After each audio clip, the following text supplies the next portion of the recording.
To the Serious TV Drama Podcast. I'm Scott, and joining me for this evening's trip to West Baltimore, the Whalen to my bubbles and the Lester to my bunk, hey, it's Brian. Brian, how you doing tonight? Hey, I'm great. How are you, Scott? I am doing okay. I have been looking forward to this podcast for quite some time because, unless I'm mistaken, it's been more than a few moons since you last appeared. At least to co-host the countdown. I know you were here for podcast number 300, so that was back in February. But I think the last time you were on the countdown was back in December with when we talked about Justified. I think that was the last time, right? According to my records on Skype, it was December for that, and then I believe February for the 300th episode. Yeah. And now April, so I'll be back in June. And the funny thing is, that's probably true. It'll be something I'll be talking about in a few weeks from now, but I already know what the schedule is going to be like for our podcast moving forward. And yeah, it kind of sounds about right. But like I was saying, the last time you appeared on the actual countdown was back in December, but you actually staked your claim with me way back in the fall. Might have been October, I think. So I got to be a man of my word to reserve the seat space for you so we can discuss the series. It's always been the conversation for the greatest TV drama of all time, because now we're talking on the countdown for the greatest TV drama episodes of all time. We are up to number 3, and that episode is an episode of The Wire, and we're going to be talking about Middle Ground, which I know is the penultimate episode of season 3. Again, that is the number 3 ranked greatest TV drama episode of all time. Really need to script this shit beforehand, so I don't I'm talking in circles. Everyone's like, wow, he just spent the paragraph to say a sentence. Anyway, rest assured, anyone who's listening to this countdown, and, wow, you all deserve Nobel Prizes for that. We'll be talking about probably other episodes and other things, seasons as well. No doubt. But first, my disclaimer. It's funny, we were just talking about, previous to the podcast, we were talking about our mutual love of baseball and watching baseball games and our superstitions. Also, anyone who watches baseball games, invariably at some point during the game, the announcers always got to do that little spiel about, the rights in Major League Baseball, and it's the same thing, as if someone's taping these baseball games and selling it out on the street like hot DVDs or something. Exactly. I think of the disclaimer I do before the countdown. It's kind of like that. So let me get that out of the way. This countdown, generally speaking at least, is not reflective of my own preferences or biases, but from research from over a dozen articles, lists, websites, and so on, that all dealt with the ranking of dramatic television episodes. In some cases, I might have even drilled down further when there were 2 competing episodes for the same spot, zero in on that one series and culled together all that information. That actually happened with tonight's selection, as a matter of fact. Anyway, I would also eliminate any series this podcast has already extensively covered, as well as any episode that had already had either an entire podcast or at least a very significant segment of a podcast devoted to it. In addition to that, whittling down the list further so there's only 1 episode per series, put it together in the order that the research dictated, and Scooby-Dooby-Doo, there's your countdown, Bob's your uncle, sha-la-la-la, whatever. Okay. One would say you should just write this on a note card, but I kind of like the idea that I have to come up with it off the top of my head and see where my fucking brain goes when I do it each time. I like that you've reached the point in the countdown where you doing the disclaimer is like David Letterman taking a shot at GE, but you're both David Letterman and GE. Yes. That hopefully will be one of many pretty good analogies tonight. Even though my favorite analogy I've made today will have nothing to do with The Wire or this podcast, but it was me ripping on the movie Interstellar on friends of the podcast, Kimber's Facebook page. Apparently he's a fan of the movie. I am not a fan of the movie, but at one point I did like one of those classic SAT analogies, because I was talking about how it's, about being like a very poor man's 2001. Then all of a sudden I said, you know what? Interstellar is to 2001 as Signs is to Close Encounters of the Third Kind. And then I said, wow, that's a really good analogy. I'm going to repeat that later. So even 30, 40 more other people can hear it. Anyway. We are here to talk about The Wire, so let's dig into the files for the history of The Wire. Some stuff here you guys will know, some stuff maybe not. We'll see. The Wire. The Wire totaled up a tidy 60 episodes over the course of 5 seasons. These seasons were spread out from 2002 to 2008 on HBO. HBO, which clearly is the MVP of this entire countdown. The series was created by David Simon, who had previously been one of the main writers and producers on a previous Baltimore set police crime drama. You've heard me talk about it a little bit. The NBC series Homicide: Life on the Street. Oh, by the way, I always kind of thought that The Wire and Homicide: Life on the Street took place in the same universe. And I know one could actually say that was confirmed when the Richard Belzer character, retired police detective at that point, John Munch, shows up in an episode in season 5 of The Wire. The only reason I'm not going to use that as confirmation is because Belzer's Munch actually shows up on something like 20 other TV series over the course of time. So that would mean Arrested Development and X-Files and freaking even Sesame Street would all be part of the same TV universe.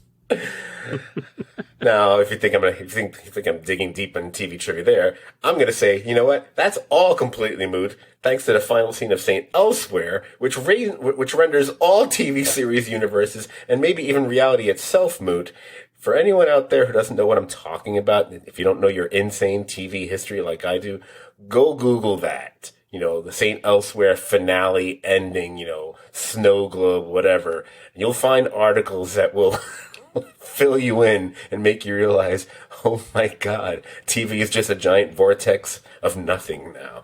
Anyway, back to The Wire. See, I told you it was going to be tangents.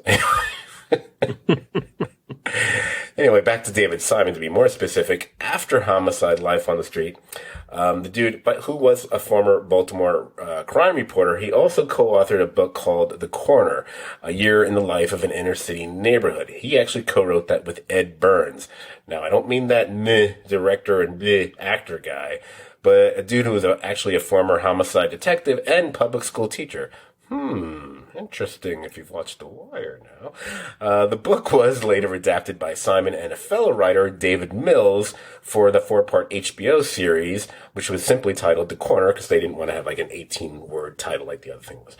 Anyway, Simon and Burns' collective experiences, particularly the ones dealing with the drug trade in Baltimore, the resulting and continuing violence there, the systematic issues plaguing the police department that was always mired in bureaucratic red tape, and how the tendrils of this, let's call it a savage weed, spread across the societal and political spectrum of Baltimore. All of that fueled Simon's desire to create another police drama, but one that would not be hogtied by the standards and practices and the oh-so-delicate sensibilities of network television, like what happened with NBC and Homicide.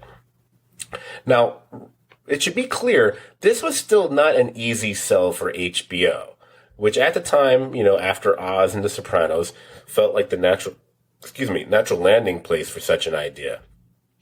But they were initially a bit reluctant, because they thought it was going to be, essentially yet another cop show. Because, to be honest, that might be the most overdone dramatic genre of television over the past half-century. The cop show. But Simon also took the step of making the case, not just to HBO, but also to the guy who was the current mayor of Baltimore at the time. Because surely this series was not going to be showing Baltimore in the most positive light. But it would be real. And it could possibly change minds, if not actually impact policy. The mayor agreed. Oh, here comes tangent number 2, Brian. By the way, and it's like, actually, I'm realizing I actually know a few people. Actually, 2, if I'm not mistaken, I hope one of them actually one or both of them listens to this podcast. I think not one, but 2 different people who've co-hosted on this countdown reside in the Baltimore area or near Baltimore, if I'm not mistaken. I think Pat does, and I think Court does. I might be wrong, but I think they both do. So they would actually know this off the top of their head, like I know New York or something. Because if you look at the mayors of Baltimore, just before as well as during the time of The Wire, you're going to notice something somewhat interesting. You're going to notice that they had a multiple-term African-American mayor. This is why I just say black. Come on. African-American mayor, Kurt Schmoke. Oh, my God. What a great name, by the way. Kurt Schmoke.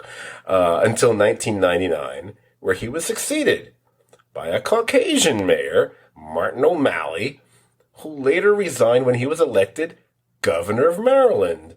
And who succeeded him? It was an African-American woman, Sheila Dixon, who had previously been the city council president. If that order sounds vaguely familiar, it's because that is exactly the run of mayors that we see right up until the last episode of The Wire. That they really stuck the landing there. It doesn't, whatever. Anyway, but the important thing about the current mayor at the time was O'Malley.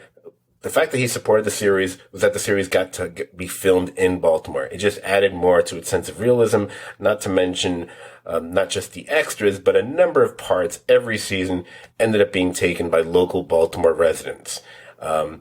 More often than not, those are the people who actually sound like they have Baltimore accents, whereas everybody else doesn't on the show, to be honest. Balmer. So, I mean... And I think this is one of those things that people who are already pretty, I'm not going to say hardcore fans, but pretty intense fans already know some of this stuff. I think most Wire fans actually already know that actually, I'm going to say a whole bunch of times in this podcast, that the actual Jay Landsman, who we see, the dude who's in charge of the homicide division, he's portrayed by the rather, let's say, exotic Delaney Williams. He's actually really good. The real Landsman plays, he's first a lieutenant, but then he becomes Major Dennis Mello. That's the white guy with the mustache and the actual Baltimore accent. Or the guy who plays the deacon, the friend of Bunny Colvin, who eventually also helps out Cuddy. He's actor, he got a dude who became an actor, Melvin Williams, whose life before acting was a really hard one. He's actually the inspiration for Avon Barksdale, because this dude had, he had a life, either being a gangster, spending his time in prison, etc. There are several other actors and characters throughout all 5 seasons, be they gangsters, cops, reporters, bureaucrats, school officials, or just plain old civilians. They all have that nice touch of gritty realism because they are, like real Baltimore people. And in those cases, I just mentioned, some of them are actually inspirations for certain characters on the show, which I think is really kind of unique in the history of television. I really don't know if there's many other examples of that, quite frankly. Yeah, also Landsman was an inspiration for Munch when they did Homicide. Yes. Thanks, I forgot about that. Glad. Oh, see, it's a good thing I mentioned Munch early. That way you could just say it so casually. So now you guys, know about the people behind The Wire, which tells you why it's so focused on the streets and beyond, and why it feels so much more powerful, intense, and pretty kind of unflinching compared to any other dramatic series, cops or otherwise. So, kind of finished with that. Let's put our own fingers on the scale and weigh in here. Now, Brian, as I mentioned, like 18 hours ago, you made it clear to me that this is one that you wanted to co-host. So I was curious, and let's start with you about just your feelings about the show. Like, was this something that you watched from the get-go? Did it instantly float your boat? And did your own profession perhaps give you a special appreciation for a lot of what the series covers? It's a show I picked up pretty early on. I didn't know it was David Simon right away, but I was on the train pretty quick. And my history with David Simon is when I was in law school many moons ago, a professor assigned the book Homicide for law students to read, just to get a sense of police procedure and how police think about cases in criminal law. And I read the book Homicide. I fell in love with it. Just like the show, not necessarily because I loved the people or what they did, but the reporting and the reality and the truth of it, and David Simon's storytelling in it was excellent. And so I was a big fan pushing that book on people, and that was actually called Homicide, a Year in the Killing Streets. Mm-hmm. And David Simon was a journalist with the Baltimore Sun and embedded with the Homicide for a year and followed the people around and really gave one of the best inside views of how the politics, the people, and the complexity of serious criminal investigations are conducted. And so once I knew he was behind it and I started watching it, I was on the train the rest of the time. And as you know, from very early on when we first became friends, it was my favorite show of all time when we met. Oh, nice. I wish I had as good a story about my first experience with The Wire. I have almost the opposite. I have what I would call a horrible, embarrassing confession to make. I kind of bailed on The Wire after watching the first episode way back in 2002. Now, I have no idea why. I'm thinking, I don't remember what was going on in my life at the time. Maybe I just wasn't in the right headspace. I don't know. I have no excuse. There have been, I should say, a few series over the years like that. Maybe I watched only one episode and I decided, and I didn't try it again for a few years. But the shows like that I usually think of, it's usually like Rescue Me or The Good Place or even Parks and Recreation.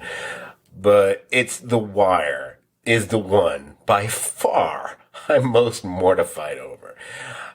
As I recall, I believe it was a friend of mine at work who kept bothering me year after year he knew that I wasn't watching it. And he remembered that I was like the HBO connection. I was like the drug dealer of HBO for The Office for years, as I mentioned in a previous podcast, where I would supply people with episodes of Oz on a VHS, and then after that, Sopranos. And this was before everyone had their own HBO subscriptions.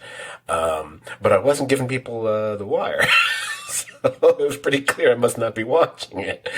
I believe he finally convinced me with tapes or discs of their own, and they lent me stuff to watch. I think it was between seasons 3 and 4, I think. That sounds right to me. Needless to say, once I gave it another shot, and I rewatched that first episode, and I was like, wait, why wasn't I watching this? Because I remember that night I watched about 5 in a row, and this is like early in the days of binging, so watching 5 episodes of anything in a row was kind of crazy. And I pretty much loved the show from that point on.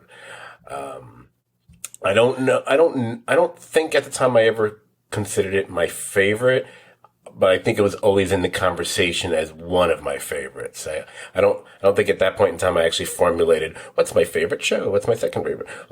Here's Lost. That must be my favorite show. And, here's season 6. No, it's not. That kind of thing. I don't know. Well, I will say I don't bear you any ill will because you're at least honest. Mm-hmm. The Wire now has become like a secret Rolling Stone show that 30 people were at, that suddenly 2,000 people always loved it and thought it was great. Oh, yeah. That there are a lot of people who I pushed and pushed and pushed to watch this and be with it.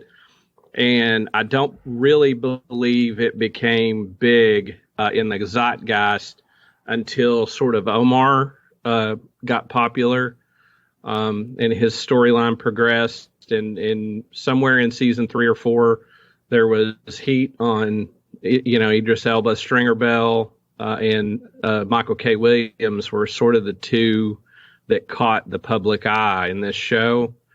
And as their characters ramped up in late in season 2, season 3, it sort of got a little bit of traction. Now, it never did huge numbers. It never was, a huge rated show, but it was a show that did grow in time and did become popular, and then sort of at the end fizzled out. The ratings continue to go down, and but it for me, I think it wasn't that successful because there's a couple of interesting things that there weren't a lot of wins on The Wire. There were even the plea bargains and stuff that happened, which is sometimes very emblematic of the criminal justice system. There's not a win. That a lot of times the people that get put away aren't just evil monsters. They have a backstory, and there's a lot to it. And when you see a person in full context, you can't put them in a good evil box. It's a little more complicated than that. And this show is not, watch an hour and then go away. This is a show that you have to sit with and think about, and it makes you feel things and it makes you think about things. And I think for a lot of people that was too heavy a lift. And, there's an interesting fact that if I ask you this question, I don't know if you'd know the answer about how many police officers fired their guns on The Wire. Do you know the answer to that question? I don't recall any police officer actually being in a gunfight on the show. So I didn't do a full rewatch, but no, you're okay. I mean, most people wouldn't get this. I don't think anybody did. Did someone fire a gun? There was one time an officer fired a gun, and it was Presbeluski when he accidentally shot another officer. Right.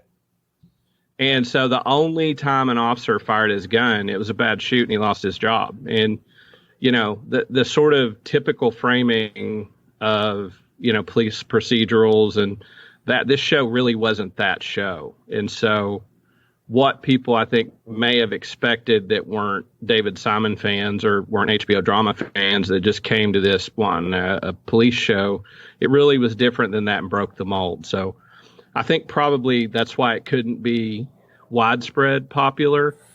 But the people that got into it and loved it, and even you came back to it, saw that it had great value, and it has only grown in its estimation over time.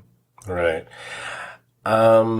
Yeah, I think that's a pretty solid take there. I mean, it's funny when you've heard the term bandied about a lot over the last 20 odd years, more of a 21st century thing. It's with the advent of the internet, whatever. You hear people will always use the phrase, the best show that you're not watching. The latest best show that you're not watching. The Wire is the epitome of the best show that people were not watching in so many ways.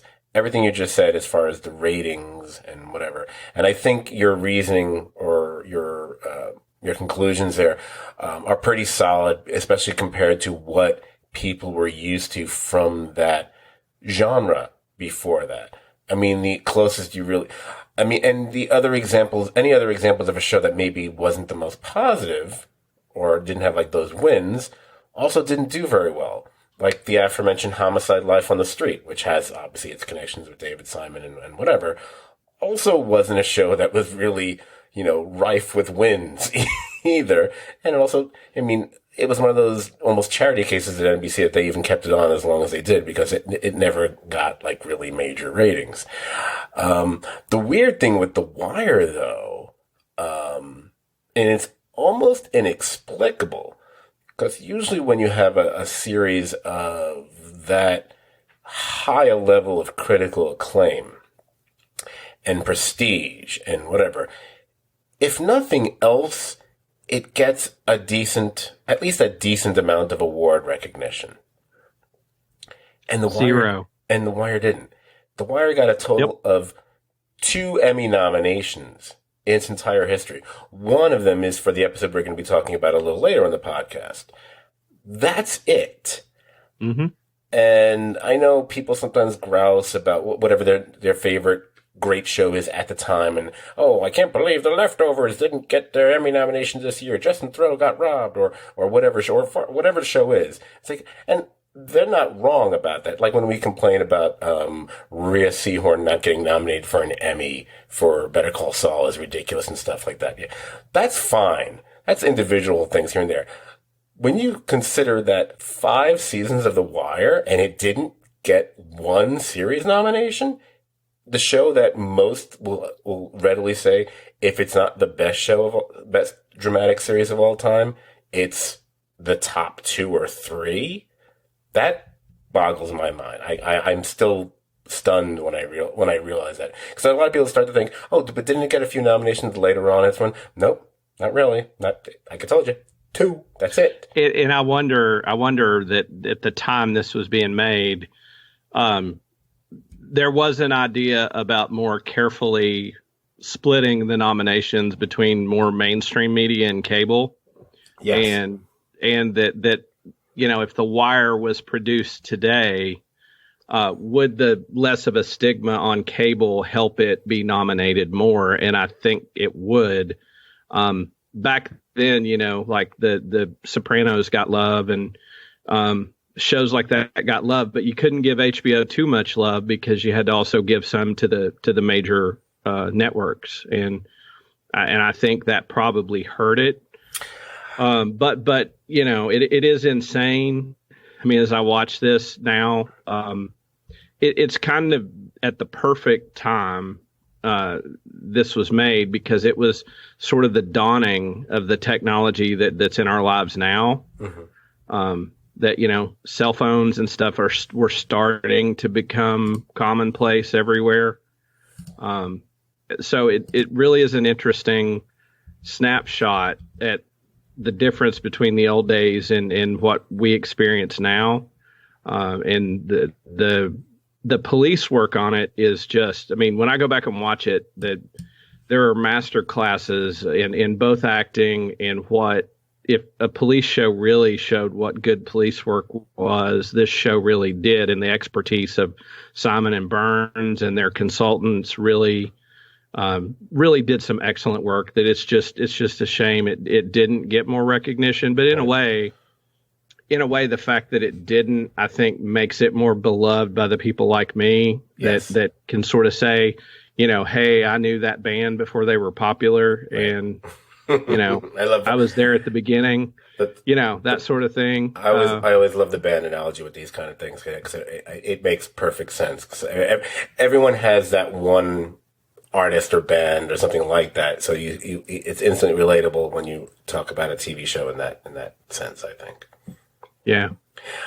And also the other thing, everything I agree with. It also very well may be, I don't know how hard HBO pushed the show for awards, because they may have felt that we're not going to push all our shows with the same gusto. So they might have applied more to getting, like, The Sopranos getting nominations and stuff more than The Wire or something like that.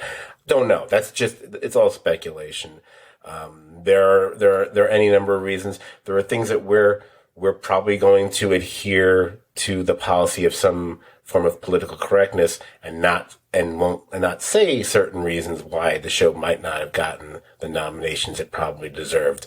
But I believe that to be an aspect of it as well, at least at that point in time.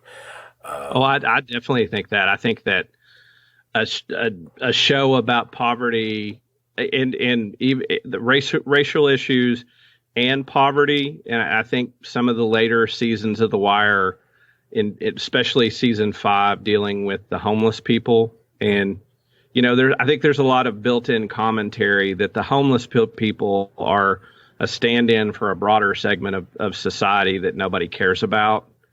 And I think they're Jesus, it's 2021 and most of the major awards organizations still can't figure out how to show some tact. Right. In dealing with issues. So I don't think there's any doubt that affected The Wire back then. Yeah, I'm glad you said it for me. I absolutely think that's part of it. In fact, I don't think there's any denying it. Again, I don't want to use a phrase like it is what it is, but it kind of is.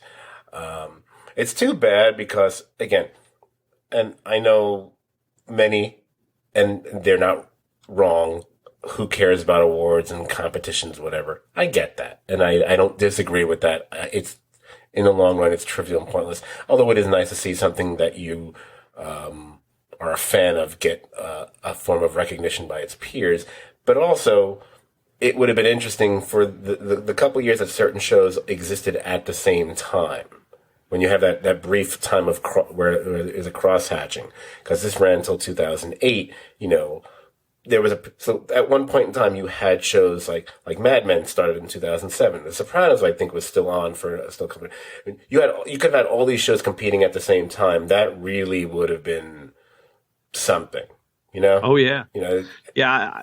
Whenever I hear stuff like that, I always think about the scene in The Office at the very end when Ed Helms says, when you're going through the good old days, I wish someone would tell you they're the good old days. Yeah. Someone would tell you that these are the good old days, because when you're going through them, you don't know it. But the embarrassment of riches that we had, and not that now's bad. I mean, there's a lot of great stuff we're watching and keeping up with. But at that time, I mean, there was an explosion, almost an exponential growth in the sophistication and the storytelling that was taking place, and we got to see it all, and it just is a shame that the wire wasn't recognized in the way that you could look it up on a web page. You have to look for it and find stuff, and hopefully generations of people still will go watch it and then go down the rabbit hole, because there's a lot to learn about. But for me, it's almost like the story of The Wire and its place in history, it's almost perfect for the show. I mean, it's a show about a town that's in decline and fighting about its survival, and telling real stories without artifice, without a lot of, filmed in and around Baltimore. I mean, if Baltimore is a character in this show. Oh my God, of course it is. Like the look.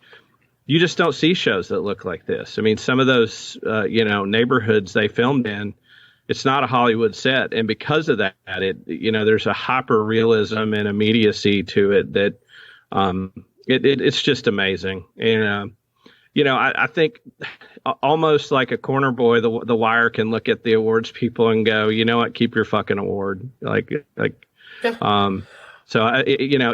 just amazing on its own terms, in the way that I think Simon says Baltimore is.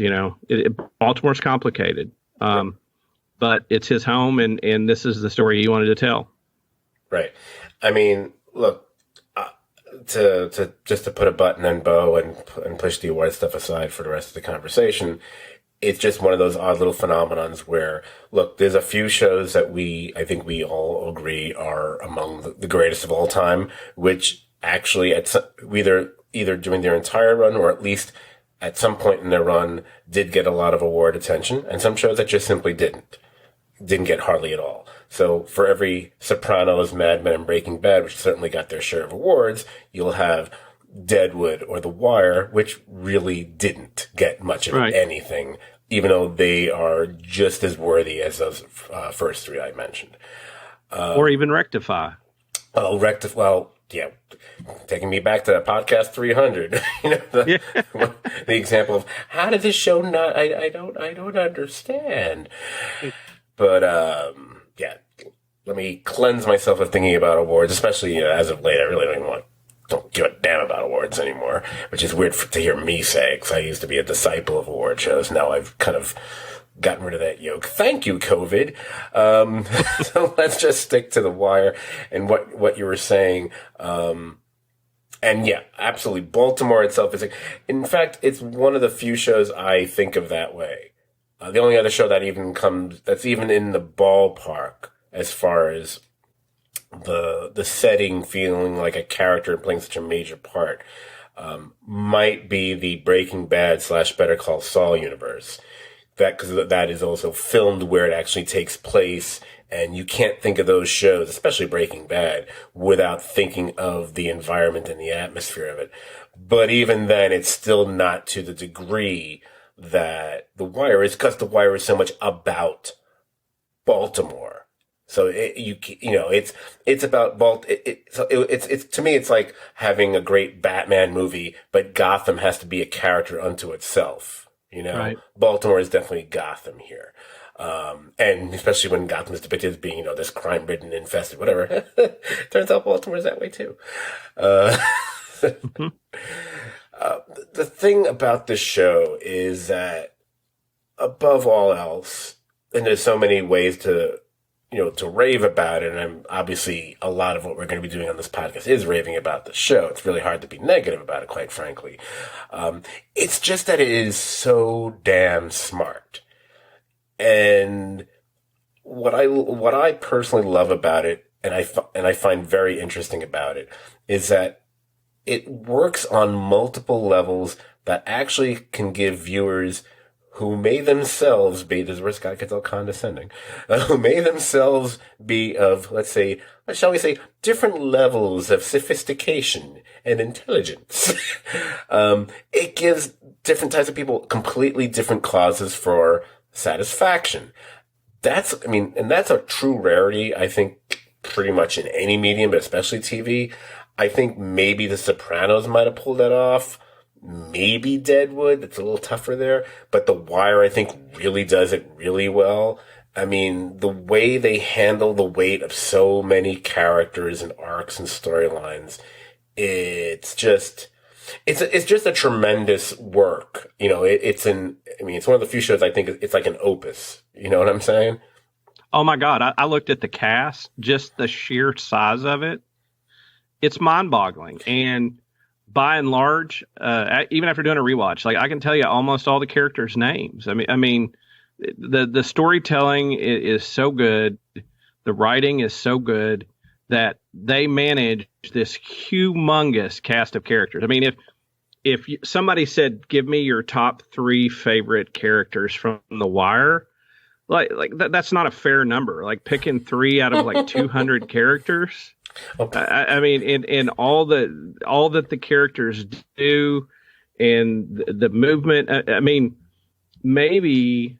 I'm sure. If you count shows that just have huge casts to fill out big rooms, maybe there's a show with a bigger cast. But as far as a show that put more people in play, I don't know that there's much that compares to it. Well, I actually. It's funny. While I didn't make a note about this in my mind, I imagined this was going to come up. So I'm glad you brought it up with no prodding from me. So yay for you, Brian. Psychic you. Let me tell you something. I've watched a bit of TV in my time. A little bit. The Wire, in my opinion, which should mean something, because I'm just that egotistical to say something like that. The Wire has the most extensive, expansive, and overall best ensemble of acting talent of any series I've ever seen. Period. I think that's a pretty hard to assail point. I don't know how you could attack it. Right. There are, because, and just to further clarify, because I can think this way, there are shows that have great casts. We mentioned Breaking Bad a couple times, and it's obviously one of our favorite shows. Breaking Bad has a stellar cast. Mm-hmm. But size-wise and a number of storyline-wise, it pales compared to The Wire. It doesn't have that as gigantic a cast. If you want to get into a show that has that huge or long list of cast members and ensemble, whatever, maybe Game of Thrones, maybe that might be one that has have we not cursed on this podcast? That's what the hell's going on here. A fuck ton of fucking characters on that show. I did earlier once. Oh, good. Excellent. Because I plan to curse throughout this damn thing. And The Wire, I'd still put The Wire miles ahead of it. Because unlike Game of Thrones, sorry, Pat's not here to disagree, even though he might agree with me. There is no role that I can think of in The Wire from the first to the last episode where I go, ooh, not the greatest casting there. I wouldn't have gone in that direction. Yeah, no. Whereas that does happen on more than a few occasions on Game of Thrones. It's just such a huge and impressive ensemble of acting talent combined with what I mentioned earlier, actual real people who always feel real, yet they're really great in their roles as well. It's an enormously impressive show just based on that. I didn't look because I was only really concentrating on stuff like, the Emmys, whatever.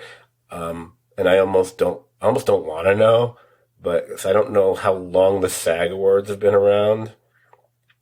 Oh God, if I go back and look, if I find out that this show didn't get at least SAG, ensemble nominations, I'm going to be looking at them harshly from this point on too, because they should not have blown that. They should have recognized their fucking peers. They probably didn't. But I haven't looked. I don't know. I didn't think to look at that. Anyway. Well, Scott, if you're going to curse a lot, then, like the editor of the Baltimore Sun, I have to tell you, if you keep doing that, I'm going to write you up because we need to be more collegial in the newsroom. So one of the great, even the beauty of the casting on this show and the way they chose to do it, even if you didn't like the story, and a lot of people didn't like season 2, and we'll talk about the seasons later, but all the seasons integrated a new group of people so that just sort of like the camera angle shifted on the story, and you still saw the main players drift in and out, but you saw them pass through different angles through the lives of other people that were integrated. And in doing a rewatch of the whole show, like seeing, the Carver and Herc pass by and seeing the kids, like the gang of kids that are the focus point in season 4, those kids are just integrated into the story, and the story becomes that, and the cast grows, and then people come and go, but the cast, they never really shrink the cast down; it just keeps growing, which is especially interesting considering much more so than most other shows, but. You know what? Very indicative of HBO shows, actually. Now that I think about it, The Wire was never shy about killing off people from season to season, but they were bringing on so many more people. It was like you lose one, gain two. It seemed like until you got to that last season where we got to kill a whole bunch of people before we end this show. Yep. I always knew Oz was connected to the show. I knew it because of all the actors, but there you go. The editor I was talking about is played by, I forget his character's name. It's like Mackinac or something, but he's played by, our buddy Gale from Breaking Bad. So David Constable or yeah. I can't pronounce. I'm not gonna try to pronounce it. I believe it. Yeah, Gale. Yeah, of course. Take on me. Anyway, no, wait. That's not Take. He says Major Tom. It's Major Tom. He does some karaoke. So, yeah. Anyway. I did not expect to be bringing that up. I got like Robin Williams' brain tonight for some reason. One of the things I was just to get it again. It's almost like I just got to get it out of my system before I forget it. It doesn't really relate specifically to the episode we'll be talking about later, but I mentioned when I was talking about how smart I think the show is, and one of the examples I was going to give of that. And I'm not, one can, pluck out 1,000 different lines. And, I'm not going to do that. The show is, great to quote. I'm not going to do that. And, and there's any number of great storylines or scenes, whatever. Speaking of cursing, there's the classic scene in season 1, which is always the one that stuck in my head, where the entire scene is an acting exercise, which I got a kick out of, where they just keep saying the word fuck over and over. That's one of the best episodes. I think the episode's called Bodies, Bunk, and Jimmy in the kitchen. Yeah, but I just love it because that's also what they're doing is also an acting exercise where you just keep saying the same word in different ways and inflections to have a different kind of meaning to it. But an example that I came up with, which I hadn't realized before, and I probably didn't realize because I don't recall if I watched it quite as a binge, even though I said I caught up with the show. I think it was between seasons 3 and 4. I believe that was the case. So maybe I did binge. I just don't remember. but like I say, I'm kind of taking the view from like 30,000 feet above. You know, when you look at the show, because the show is very much like chapters in a novel more than it is episodes of a TV show. And I think I don't know if it was Simon or someone else said that about the show themselves. I wanted to give you an example of something I noticed during my rewatch. And I wish I had the time and capacity to do the rewatch that you did, where you actually rewatched the entire series. Doing the math, I believe I rewatched 28 episodes of the 60. So almost half. So I'm not too embarrassed. But I wish I'd watched more. But there's something I noticed, and I don't know if this has ever been noticed by anybody else before. So if it has, I'm not original, but if it hasn't, oh, look at me. So in season 3, you had 3 episodes in a row that had a final scene that had a very, and I feel, deliberate similarity. And I feel that they were playing a long game for a joke that might not have been as evident if you were watching it on a weekly basis, because it might not have occurred to you over the course of a 3-week time span. The 4th episode of the 3rd season. Did I not write down the title? I didn't write down the title. Way to go, Scott. But that episode ends with Cuddy being shown a good time. You know, the Barksdale crew is arranging for him to get his rocks off with a couple of women. It's probably the first time he's had sex with any ladies in a number of years, you know. And that's and the episode kind of closes on that. The next episode, Straight and True, I got that title at least. That one ends with Stringer leaving Avon with a couple ladies. Because it's also been a few years since he's probably fucked anyone or whatever. And it kind of closes on that. The next episode, the 5th episode, Homecoming. What's the final scene before we fade to black? We see Daniels being taken behind closed doors with Rawls and Burrell and Colvin, and he's being forced to do exactly what he made crystal clear he had no want or desire to do. He's essentially, figuratively, getting screwed here. He's getting fucked over. It's kind of hysterical when you realize it. If you cut those things together, you realize, they're being funny here. It's like, we're gonna end this episode. You get fucked. Oh no, you get fucked. Because I watched those 3 in a row, and I realized it. Actually, you know, I took out my phone. I made a little note, and it's like, that's really funny. And I don't think I ever noticed that before. Now, that has to be deliberate. Again, I don't know. One might look this up and turns out, 18 other critics caught that, or Sepinwall wrote a whole article about it somewhere. I don't know, but I thought I was being original by discovering that.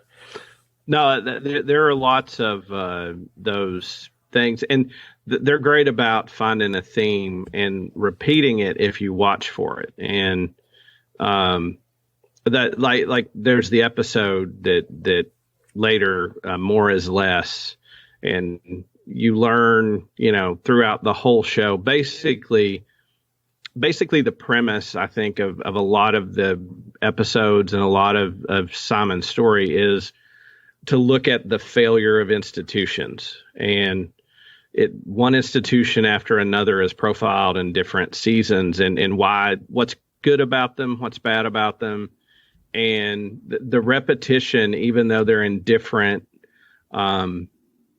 areas of life, he's sort of telling that in very similar ways. You know, you have the corrupt, you know, union leader who is corrupt, but in the end, like, really didn't, you know, build a big house or try to get rich, and was trying to do the best for the union, even though he was doing something really shady, you know. And right then we touch on Clay Davis, who I'm sure we'll talk about.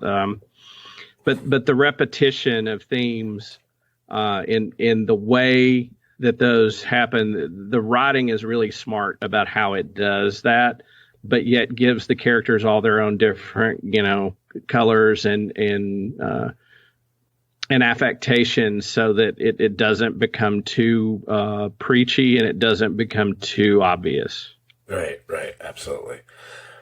You know, it's funny because earlier, a little while ago, you mentioned something about not wanting to, how it would be hard to just come up with something like, you know, who's your top 3 characters when you have a show that's got, you know, over 100 or 200 different characters, and one can make a case for any number of them.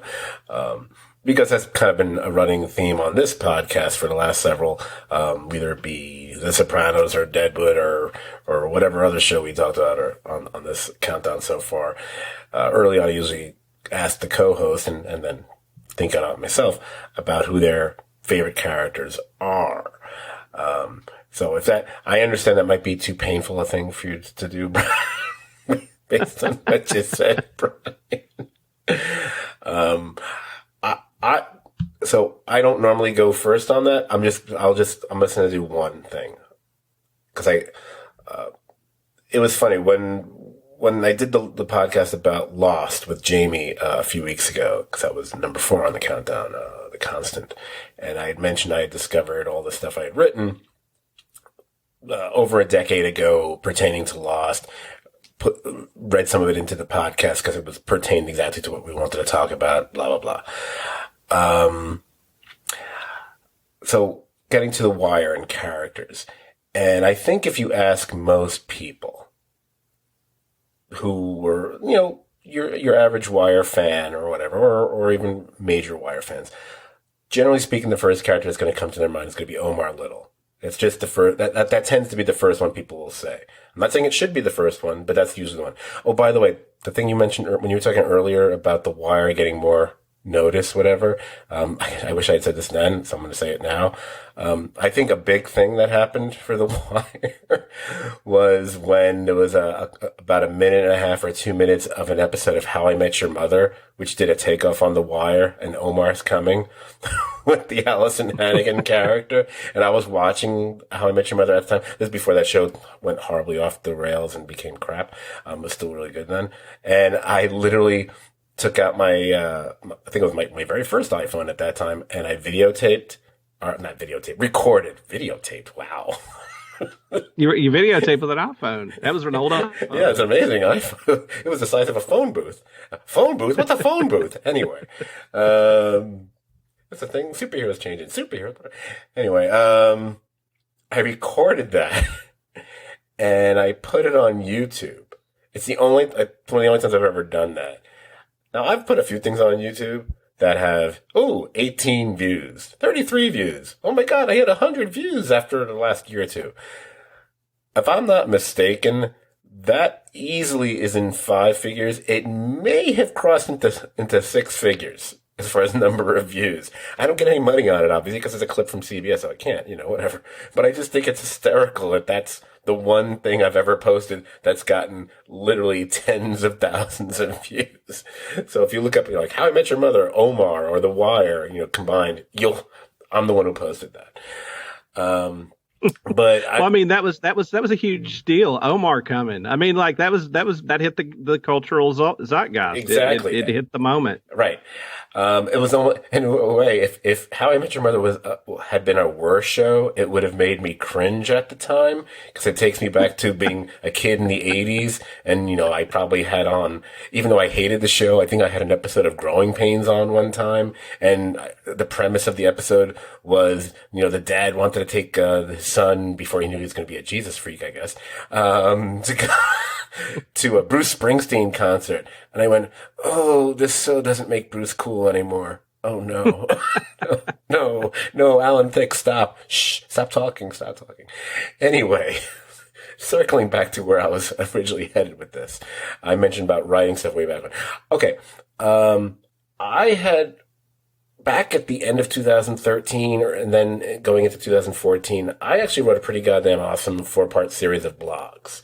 I don't usually speak highly of my own writing, but I'm very proud of these.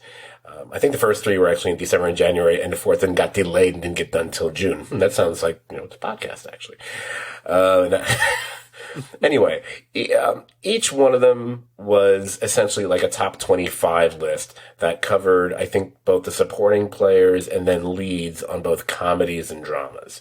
The very first one I did, which was written back on, all the way back on December 27th of 2013. That one was titled, Not Just the Right-Hand Man or Woman, My 25 Most Memorable Dramatic Supporting Players on TV. And who was number 1? That's right, not 10, not 6, not 3. Number 1? What did I write? I wrote, no offense to fans of Game of Thrones, Lost, or The Sopranos, but above all other television series, The Wire features the ensemble to end all ensembles. And in the midst of several stunning and searing performances, no one stands out more than Michael K. Williams' Omar Little. Omar encompasses a huge range of emotions and shadings, from quietly powerful to explosively deadly. He's cautious and clever, funny and stone-cold serious, and he's about as hardcore badass as they have ever come. Yeah, sure, he's a criminal, but he has a sense of nobility and righteousness that even many of the cops themselves don't possess. After all, a man's got to have a code. Yeah. If Omar was my number one pick, as far as support, I kind of I can't answer the question. I kind of have to say Omar. It's already been written.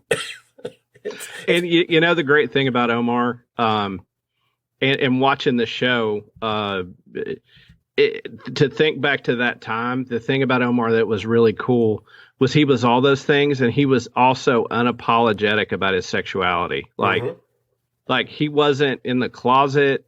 He didn't, refrain from affection in public with his partner. He was who he was, and believed that what he was doing, stealing from the drug dealers, was righteous, and had the code that you don't kill a civilian, you don't kill a citizen. And there's something really great about Omar, and interesting enough, I found this doing research during the rewatch.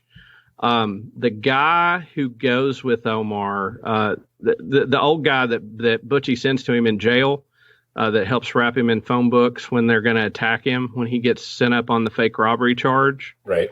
The old guy who then later goes to try to ambush one of Marlowe's men and gets killed. That guy is named Donnie Andrews, and he's actually the dude that Omar was based on, one of them. Oh, that's excellent. Like the actor that played him, and obviously had been in prison and stuff, but he actually worked as a consultant on the show, and they put him in as the help Butchie sent, but he was one of the basis of Omar. Now, Omar was a composite of 4 or 5 different stick-up guys that Ed Burns worked cases on, who did robberies of drug dealers, like from the 80s to the early 2000s. Right. But Omar, and what's that tell you, that story sticks with the cop who's helping write it, and that cop helps write, along with the actor and the other writers, write a story where that character is kind of heroic, because unlike a lot of the others, I mean, the one thing on this show, very few people have a code they don't break. Even the ones we're pulling for break their code at some point. Daniels, all of them. Omar, there's one person who I'll go ahead and reveal on my rewatch is the most true blue person on the show is Slim Charles. And Slim is one of the only people that never, ever breaks code and stays true to who he's with. Even when Omar comes up to try to get to Prop Joe, Slim says, do what you got to do. Man, I ain't turning on him. He didn't do you wrong. He doesn't beg for his life. He doesn't try to offer up on anybody. He came across great in my rewatch, but Omar, Slim Charles, the bunk, there are very few people that adhere for the most part to their code. And Omar is certainly one of them. Because of that, is somewhat heroic and at times very heroic. Yes, absolutely. I love Slim Charles. It's great. If I was going to go on more of a list of the characters that I have the greatest appreciation for, he probably makes my short list. And you're right, because having just watched the finale again, you're right up until the very end, he does stay true to who he is and what his, it's hard to use the word like values, but principles, that's probably a better way to put it, or what their principles are, with their life on the street. And he adheres to that even at the end, even if it inconveniences everybody else, which his decision at the end there kind of does screw things up a little bit. It does, but it's true to his values. Yes. Because Cheese helped do Prop Joe. Right. No, I absolutely. I kind of, and Absolutely. I don't want to get too much down that road because we're probably going to talk about the finale. Yep. Towards the end of the podcast. Just to finish up my own views just on characters, just a little bit. Other than Omar, for me personally, you just mentioned Bunk. Oh my God, I am always been partial to Bunk. Although I will say right now, I would never want to be on an all-night bender with him. No. Or McNulty for that matter, but him. But I'll tell you someone who I love on the show. Like every scene, I smile when he opens his mouth. It's gotta be Reg E. Cathay's Norman.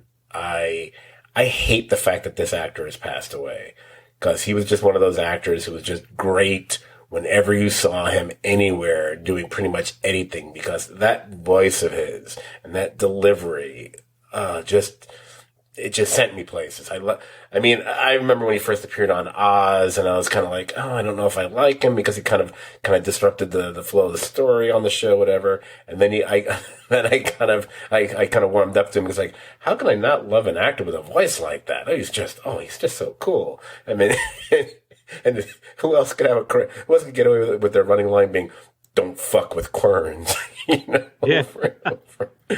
But he is so great on this show and his scenes with Carcetti and everything else, and possibly the most deliberately funny character on the show. Just about it. If he's not the most, then he's very close to it. Yeah, I was watching an episode yesterday, and one of the funniest things is when after Carcetti is elected. He's in a meeting and he asks him what he thinks. And he's like, "You really want me to tell you?" And he goes, isn't that why I hired you, for your truth to power, speak truth to power? And he like lights him up and he gets done. And Carcetti goes, "Do you feel better?" He goes, "Yeah, I feel pretty good. How about you?" and what he said obviously was pretty harsh, but in that delivery of his, that super deep voice, very serious, any hint of mirth in that voice is extremely comic. And, he brought a real gravitas to that part. He just seems like a serious guy, and his inclusion on the show for the City Hall stuff was master casting. Oh yeah. The thing about the show overall, and we'll eventually talk a little bit about the seasons themselves, but you had mentioned earlier about how each one kind of takes a specific type of institution in Baltimore, and it kind of shows it warts and all, and how it's kind of coming apart at the seams and what's the problem. And a lot of them would not be things that would sound terribly interesting if someone just told me, "Oh, this season's going to be about the dock working union," or "This season's going to be about, politics with the city council and, running for mayor," or something, or "This is going to be about public school education." And beyond the writing and beyond, the overall excellence of the cast, they find ways to just root you in it and just and I think casting him in all the scenes for the politics of season 3 and then moving forward, like you said, is a masterstroke because it is that gravitas. It is that sense of humor. It is everything that he tends to be both an anchor in some scenes, and he's also the kind of outrageous commentator in a lot of those scenes when everyone else is so serious and he's the one who's trying not to crack up, or he is. I mean, like what happens, especially what happens in season 5, which is like, oh no, how could you do that? You've clearly already cashed your paycheck, sir. The other thing I would say about just characters overall, which I think is something to be said, not about anyone specific perhaps, but maybe I will a little bit. One of the nice things, and you definitely just experienced it by watching all 5 seasons in a row over the course of the last few weeks. I really love watching how some, if not all, characters grow and evolve on this show. I mean, I don't know if you can say that about maybe someone like Herc, who clearly is probably the biggest numbskull who somehow still ends up coming out ahead despite all his stupidity. But he ends up being someone, he's someone who like causes accidents and it ends up being, having this domino effect, and, some things are horrible and some things are amazing, whatever. But I love what happens with his former partner, his best bud Carver. Carver's journey throughout the 5 seasons is really an impressive one to watch. It's not the hard or maybe the emotionally shattering then satisfying one that, say, Bubbles takes. I think that's the one of all, or should I call him Reginald? I don't know. But characters like that, it's just like, it's really interesting to see, where they started and where they ended up. And also, I wonder if before the end of this podcast, if we'll decide how to pronounce, is it Carcetti? Is it Carcetti? Or is it Carcetti? It's Carcetti, I'm pretty sure. It probably is. If there's one thing I'm not the person to ask, it's going to be about pronunciations. But even that character. Carcetti. Yeah, but even of course his character and how he changes, how he ends up kind of becoming exactly what he said he wasn't going to be. So it's very. It's one of the things I really love about the show overall. And seeing Aidan Gillen in that role, he looks so young. Yes. Oh my God. Yes. It's amazing what just a couple years and a tiny bit of facial hair will suddenly do to you. Yeah, absolutely. But it also shows that when he was, he already had his taste and his knowledge of, the entanglements of political bureaucracy and how to work it to your advantage when he took that role on Game of Thrones. Of course, absolutely. I always think of him as, wait, isn't he the one who gets thrown out of the plane or gets left on the plane in the third Dark Knight movie? Pretty sure he is. Anyway, before we get to the next obvious huge category, which is going to be about the seasons, even though oh, by the way, I should have said this is probably much like the Lost one. I expect this one to be a long podcast because it's The Wire, and we've never really talked about The Wire on this podcast, so there you go. Wanted to mention something got a little bit on the sillier side, but maybe not so silly. But especially because Brian, as some of our listeners may already know, and I know full well, beyond your position as a lawyer and such high standing there in Kentucky over there, you're also a musician. But you're very partial to plucking them guitar strings and whatnot. So I kind of wanted to talk briefly about the theme song for this show, the opening credit song, I should say, "Way Down in the Hole," which the only thing I'll say about it before we get into it, obviously it starts. I shouldn't say obvious because people might not realize this. Some people do. It was originally a Tom Waits song from that was from years earlier. And they re-record a different version of it for each of the 5 seasons.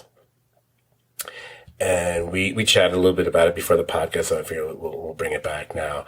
And how each version, it's not just that it's a different artist, but it's very much a different style. And it's also, at least in my mind, also done in a certain way to at some point reflect what's going on in that season. It's very reflective of that. Some cases more obvious than others. So I wanted to get your take on it, and also, we can also, by the way, which version is your favorite of the 5? But just overall, because I was kind of curious to hear you talk about it, and we can also more in the fact that we should have planned this ahead of time, because we totally could have sang a duet on this for the end of the podcast. So, damn it, we should have thought of that ahead of time. No, I think it's a wonderful device they use. And if I had to say what my favorite version is, it's probably the Neville Brothers version. Oh. I like that version. And as I don't know why. Because I love it all. And I first heard it through Tom Waits. I'm a huge Tom Waits fan. And I think his version made perfect sense for when it was used. But I'm a fan of all the versions. And I think maybe it's my favorite version because it's part of, a season that is one of the most important and maybe my favorite season. We'll get to that, but I like the instrumentation on that arrangement of the song. I like its delivery. And I think because it came after Tom Waits's, which is much more sort of abrasive and harsh, which is, something Tom Waits does. Oh, yeah. I thought it was a nice pivot to that version. But I'd be remiss to say, I think sort of a byline of the song is, we sort of have to talk about Steve Earle in his acting on the show as Waylon. I'm partial to Steve Earle because he's a death penalty abolitionist and doing death penalty cases as I have. I actually got a chance to meet him playing a local show and talk about the death penalty for about 15, 20 minutes. Wow. He gave me his guitar pick, and I finally cut the conversation off with him because there was like a kid waiting to get a guitar signed, and I felt bad. And so my friend asked me, my friend Kevin was with me and said, "Did you just brush off Steve Earle?" And I said, "Well, not really. I mean, we talked. But, Steve had his trouble with addiction, and his story with Bubs, I'm sure, was very personal to him. And not too long ago, Steve lost his son to addiction. His son, Justin Towns Earle, was found dead, and he's sort of going through that now. And if you like Steve Earle, he's got a lot of great stuff. His son, Justin, was really talented, had some good stuff, and very troubled. But I'm sure, the storyline of addiction was very personal to Mr. Earle. And I called him Mr. Earle, like I'm afraid he's going to kick my ass for being familiar and talking about him. But it's that one now is different to me because of that storyline and because he lost his son. So that holds a different kind of meaning. When I heard it doing the rewatch, it kind of hit me different. But my favorite version is the Neville Brothers version. Interesting. Wow. I'm so happy you didn't tell me you were going to tell that story, because I wasn't expecting that. Very good. For me, I really like Tom Waits as well. Although I can't claim to be the ardent fan that some are, simply because I couldn't really tell you. I couldn't go too deep into his catalog of his songs, but every song that I do know of, I'm a fan of. Whether it be, the Springsteen cover Jersey Girl, or his amazing version of Sea of Love, which is my favorite version of that song, as well as, a number of other things. But my favorite version, actually, of the 5 seasons, I actually go with season 4's version. It's the one that's, it's arranged by Domage, whatever, which, they're more recording artists that kind of, produce and arrange things. But the singers are actually 4 actual Baltimore teenagers that they recruited to sing the song. They found them in choirs, whatever, in Baltimore. And I love that they did that because obviously they are reflecting the 4 kids that the season actually revolves around. On season 4. So that kind of goes with my whole, how the song kind of represents the season to a certain extent. And there's just certain ways they hit certain words, which really kind of stays with me. Like the pronunciation of the word Satan is just a little bit different. It's weird because when I rewatch season 4, I don't know why, but I like that version so much, I rarely, if ever, skip the intro. Whereas I tended to skip it more often with the... Once I realized that I could skip the intro, but I would still get the quote before the episode, I was like, I can skip the intro from now on. I didn't do it for season 4 for some reason. I did do it... I do like the Neville Brothers a lot. That might be my second favorite of the 5. The only one we haven't mentioned is season 1, which is the Blind Boys of Alabama, who we then hear again, I think, at the end of season 5, if I'm not mistaken. Yep. But for some reason, it's the kids doing it, which I think it touches me kind of in an emotional way that the other versions don't. And maybe because that season touches me in an emotional way that the other seasons don't either. You had mentioned something before we started recording, and that's why I really wanted to bring this up, about how there's something really interesting about how there's a select number of TV series that really went out of the way to pick or have a song either for the show, or they select a song which really fit the show, in a way that made it memorable and just became part of the fabric of the show itself, if I recall. Yeah. So what were you had a couple, I think you mentioned a couple examples when we were talking earlier. Well, like the Leftovers did it, and I think another example, what we were talking about before we started recording was, Justified started using "You'll Never Leave Harlan Alive" and started changing the artist recording that song. Mm-hmm. It wasn't the title, but it wasn't the title track or the original opening credit song. But I think that, as I said to you, I wonder if the producers of Justified could do it all over again if they would have made it be that, because they obviously fell in love with that song and came back to it and used it over and over. And it's sort of become a thing now to pick a song and change the versions. And this was a long time ago. This was sort of one of the pioneers of doing that, of changing the artist recording it and not just re-recording it as a cover, but sort of every artist giving it their own flavor.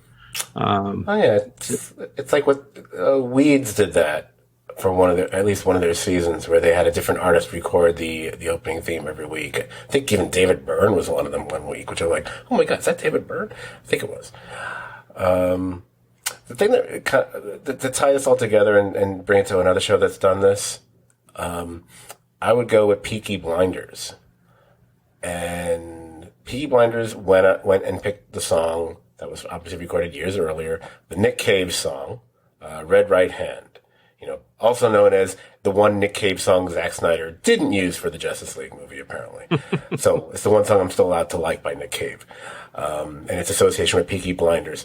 I love the fact I'm using this because, number one, it also has different artists record it, because, it starts out with the Nick Cave version, but we also hear multiple versions of it done by artists such as Jack White and PJ Harvey early on throughout the series, the first few seasons of that show. And it should also be noted, here's where I come to my big finish here. According to Wikipedia, at least, Wikipedia mentions that song was inspired by the Tom Waits song, Way Down in the Hole. Look how it all came full circle. Wow. Pretty cool. You're like Lester Freeman at a whiteboard. Except I'm using a permanent marker, so I fucked up, just like the girl in the phone commercials. Anyway. Wow, we are taking, who cares? Okay, so I wanted, before we get into the episode, obviously my plan was to talk about what our respective favorite season was of the show. I think I might have erroneously assumed something with you, because you mentioned something which made me go, oh, I think I was wrong. Are you saying season 3 is your favorite season? Or season? Yep. Interesting. Gotta throw me off my game here, dude. I just naturally assumed you were going to go season 4. I mean, watching it, I mean, it's close, but watching it again, the buildup of the Barksdale Stanfield thing, season 3 is my favorite after doing the rewatch. Okay. So what we're gonna do, we're gonna put that on the shelf for a moment, because there's no way we're gonna do this podcast without talking a little bit about season 4. Absolutely. Then we'll shift over to season 3, which will then bring us to the episode that we're supposed to be talking about. Oh boy, cool. Oh good, so now I don't have to... See, I was expecting that you were going to say season 4, and I was going to have to be like, well, that really is my favorite, but I got to talk about season 3 because that's where we're going with this podcast anyway. But now I can be honest. I can stick to my code. season 4 is genuinely my favorite season. I didn't rewatch the entire series. I rewatched the pilot, the opening episode. I watched a little bit of the first episode of season 2, but I just want to hear the Tom Waits song. But I fully watched season 3, season 4, and the last 2 or 3, I'm forgetting right now, episodes of the final season. Because I wanted to watch the finale, but I wanted to watch a couple episodes leading into it. Season 4 for me, because it is by far the most emotionally devastating season. I cannot tell you how often I was misty-eyed, if not downright blubbery, as I watched it. And I've seen this season a few times before. This was not just my second time rewatching it. I would say this is at least the 4th or 5th time I've seen season 4 over the years. And it might as well be Radar walking into the operating room to tell, the surgeons that Henry Blake just died. It doesn't matter how many times I've seen the season. I'm still going to get upset and cry at different things or just have that visceral reaction to so many things. I've said a million times how I don't care. I've never really cared much for children or child actors in movies and television. And yet we keep coming up with examples of, oh, that's a very good child actor. Either it be the girl on Mad Men or one of the kids on Game of Thrones, whatever. These 4 kids in season 4, they should have given them a collective Emmy just combined for what they pull off that season. It's so good.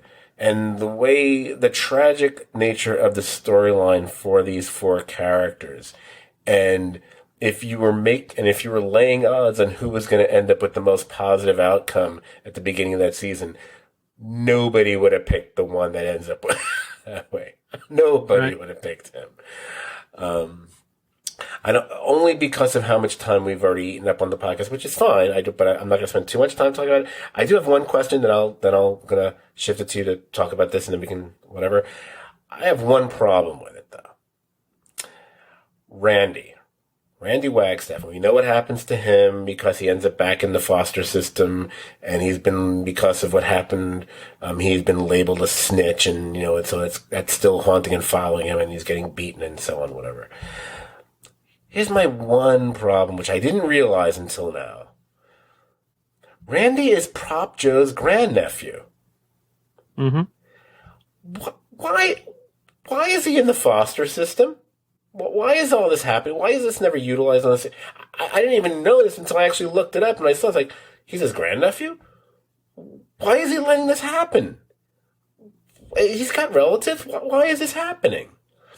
Is this mentioned somewhere and I missed it? Because if it's not, that really bothers me. It's not, and it bothers me. But as I did the rewatch, I mean, the only thought is that at some point the people you bring in. I mean, Prop Joe tried to protect his nephew, and obviously, he said, "I can't do that to Ken," and he should have. I mean, his cheese ultimately betrays him, but. At some point with what Prop Joe's doing to bring in a kid, I don't know that would fly with his organization. We don't see his extended group of people. So, I mean, I don't know. And my guess is, too, that the woman he was with was really good for him. Now, what's more interesting to me than that is the people that tried to hurt him. Why isn't Prop Joe protecting him more? Like, making sure, unless Prop Joe thinks he's a snitch and he can't protect him. But they don't explore that, and I agree, because I think in many ways Randy's story is tragic because this goes to one of my points, and I'll just go ahead and say it. The biggest piece of shit on this show is Herc. He's a piece of shit. He fucks Randy, fucks Bubs. He screws over the clients he works for when he's out of the police department. Herc is a piece of shit. And what he did to Randy, watching this show, I don't give a fuck what happens to Herc. I wish that that camera, I hope it follows him till the day he dies. He lies. He makes stuff up. Carver saw the error of his ways, and Carver even tries to help him. But it's devastating what happens to him. And, there's a moment in this that reminded me of a case I had, and, I can't talk about it, but there was a moment in this that got me very emotional where someone had done something similar to Randy that Randy did to Carver when he had done the best he could. And Randy said, "It's okay, man. You don't have to feel bad. You tried." Right. And he consoles Carver about feeling bad. Right. He's the kid and he's consoling the adult because the kid acknowledges what none of us acknowledge. They see the system screwed up and that the adults have done all they can and they can't do anything more. And that's the true tragedy of season 4. And it's what you see with Prez. The Prez Dookie stuff is just freaking heartbreaking. Oh, right. And that goes right up until the very end of the series. Yeah, but Randy, I mean the question I don't know, but Randy breaks my heart, and like that. If I segment biggest piece of shit on the show, it would be Herc. That's for biggest piece of shit corner. This show, Herc. I cannot disagree with that. I mean, I might the only person who even comes close doesn't affect as many people. She only affects one person, whereas Herc leaves so much damage in his wake that he doesn't seem to either realize, know about, or care about. So I agree, and that's why I find it strangely befitting that, of course, at the very end he seems fine. Of course he's fine, because the guy who really deserves to have been nailed to the fucking wall. My next person would have been Naaman's mom, who's like, who I used to always mention as whenever in my list of top 10 worst moms on TV. You know what? When the mom's so bad that you're rooting for Weebay, I mean, that's. Oh yeah. The other storyline that gets me really, or got me even more this time around, is probably when we get into stuff about Michael, and when you pick up, and depending how quickly you pick up on what's going on with him, is that what must have happened to him when he was younger by this guy who's come back into their lives, and why he reacts to Cuddy that way early on, and what ultimately happens. And it's actually one of the only, for me, it may be one of the only truly redemptive moments. I don't even know if redemptive is the right word, but one of the only thing, I don't want to say heroic either, quite frankly, but for Chris. Well, I think that's one of my favorite scenes in the rewatch, because the savagery that Chris picks up what's going on with Michael. Yep. Like, before anybody, and Chris knows why basically what it's saying is Michael's Chris. Yeah. And Chris went through that. He don't want to be touched. He knows it. And watching it again, it tells you why Michael's probably a good person to turn on Omar, right? Like, because he's homophobic, and he doesn't like men getting close to him, touching him. He doesn't like men that do that to other men because it makes him nervous. He's obviously severely traumatized, but that's the one murder that Chris does personal. Chris always says, Chris acts like nothing's nothing. When he does that, I mean, he beats him savagely, and the walk up, basically tells him why. And I think that's why Chris takes him under his wing. Like, he has great empathy for him because he understands Michael, and it's very apparent why. And I'll be honest with you, the character Chris, like, dude, I can watch that guy all day and his stuff. Him and Snoop and Marlo when they're together, and when Chris and her go do stuff. I mean, Chris is just the picture of intensity and purpose, and and I'm not even going to try to pronounce the actor's name. Yeah, don't, yeah, I wouldn't bother. but just, he's done a lot of stuff. But his performance in that particular scene, really tells you, and they don't beat you over the head with it. Like, you get there slowly until the scene. And it's, but yeah, amazing. And that's when, where Michael ends up. He's on the path of Chris. Yeah. I mean, obviously, initially, but I think he eventually becomes, well, it's interesting how you see the kids and they kind of become the young version of different people on the show. I mean, yep. By the time you get to the end of the show, Michael had, at one point he thought, oh, he's Chris, he's this, it's like, but by the end he's Omar, which I thought which was an interesting direction. And unfortunately, I think we all anticipated way earlier on that Dookie was going to end up being the next Bubbles. Which is where he's headed, and so on and so forth. I feel we probably should try to shift over to season 3 now. Mm-hmm. So I know David got all excited about how long this podcast is clearly going to be. See, we do it all for David. That's right. So season 3, I think is probably. It's probably even more popular with some viewers than maybe it even should be, because it's popular maybe for the wrong reasons. Because there, as you might have mentioned earlier, there were some people who got a little turned off by season 2.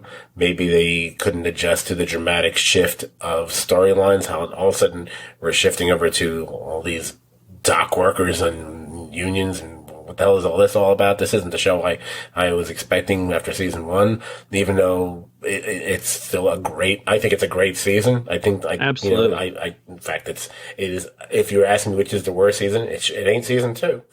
But season 3, I think, also represents a bit of a shift in focus back to, what was so prevalent in season 1, which is the Barksdale investigation.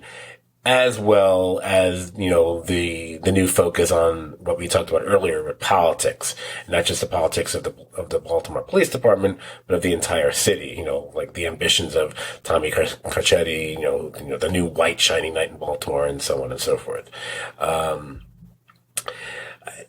There's only so much I think we can say about season 3, because, I think we would need 10 podcasts to really discuss it properly.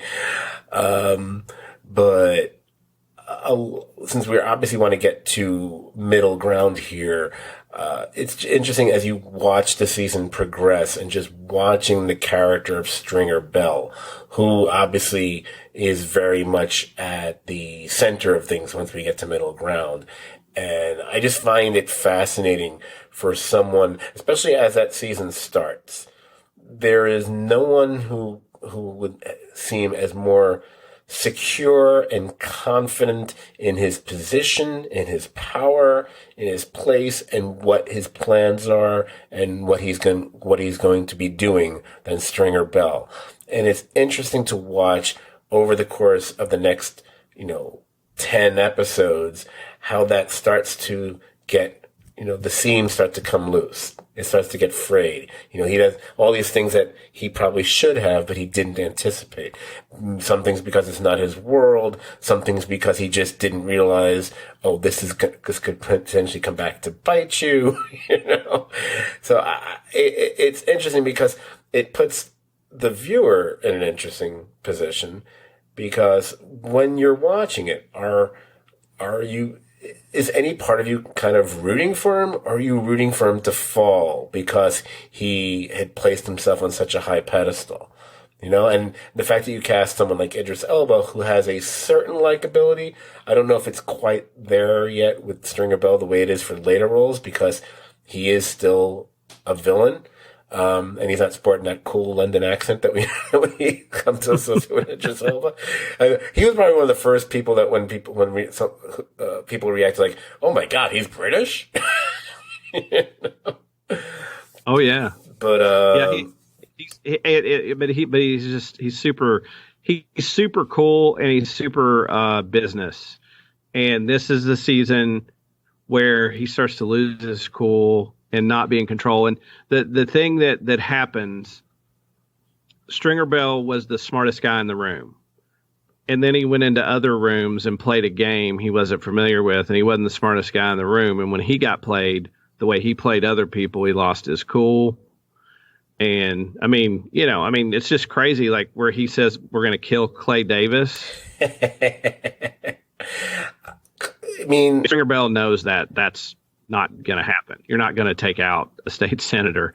But watching him unravel, and I think what's so impactful about this season is that the collision course that ends up in this episode is done so well because you have Avon starting out behind bars.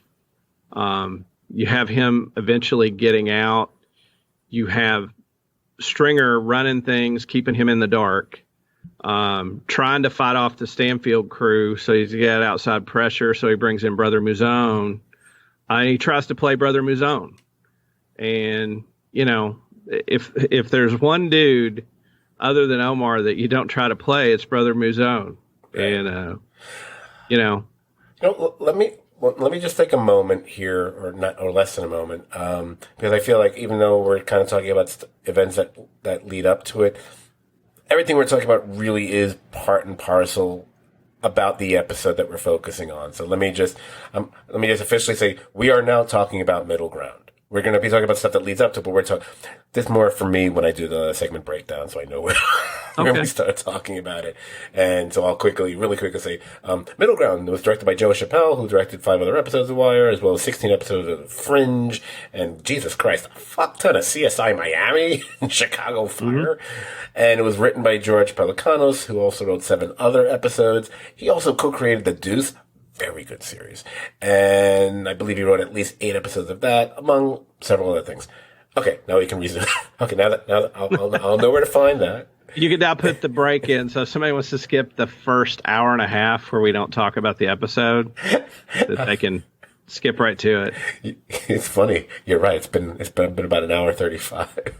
Yeah. Oh boy. But I've been making it clear when I put up the announcements that we talked about the series and the episode.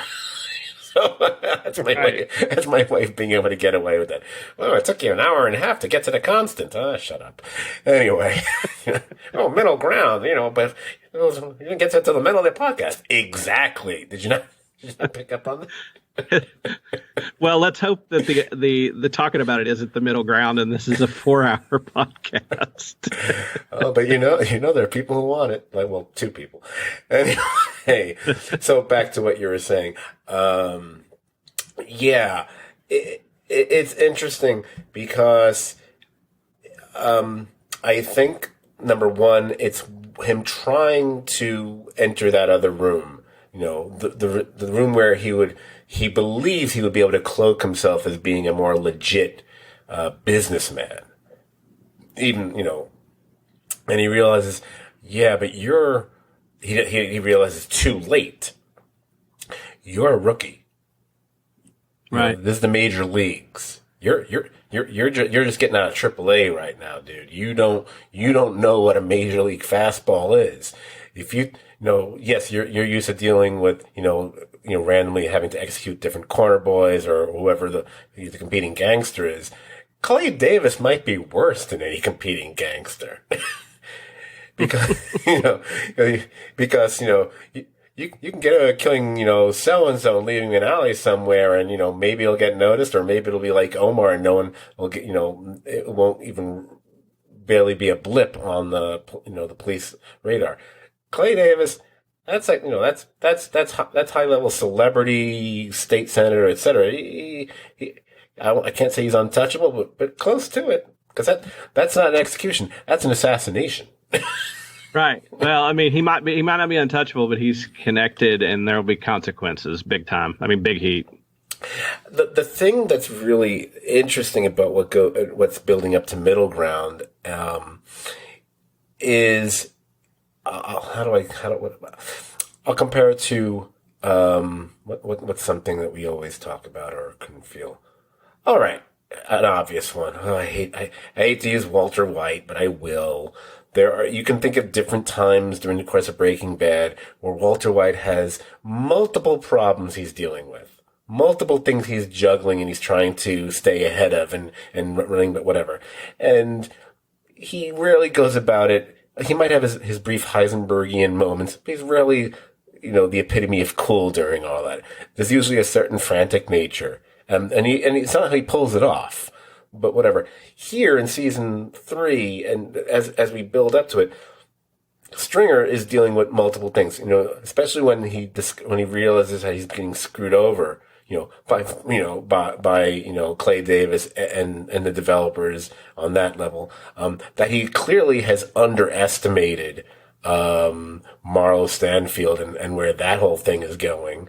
And at the same time, he's the potential exposure of his role of pretty much ordering the execution of D'Angelo Barksdale in prison the previous season. So he's trying to keep his cool and still, keep it together in the way he moves and the way he talks. But in his mind, you can imagine, it feels like he's running from place to place, trying to like keeping plates up, like, oh, I gotta deal with stuff with, keep this secret. I gotta keep this going. Oh, I gotta deal with the co-op now. It's like, there's all these things. And as we get closer to middle ground, you realize it's starting to fall apart more and more. It's starting to become more and more fractured, where he's not even getting respect in his own circle the way he had before. Once Avon starts bringing on those other people who don't even seem to know or care who he is at one point, Right. Yeah, Avon appreciate Stringer's business savvy and running the operation, but he still sort of was his proxy, but Stringer went and did things his own way and went off script. And I loved some of the conversations between Stringer and Prop Joe. Prop Joe, great character. Saying, hey, you need to talk to Avon about this, get up on my package because the dope was weak for the Barksdale crew. And, so Stringer's making all these moves without Avon knowing that. The problem is, Stringer's not the best wartime consigliere now that he has a lot to lose. And, he can't be embroiled in all that with all this money going into this stuff, where his ultimate goal is for he and Avon to go legit, whereas Avon probably never was going to be able to go legit. Right. Yeah, exactly.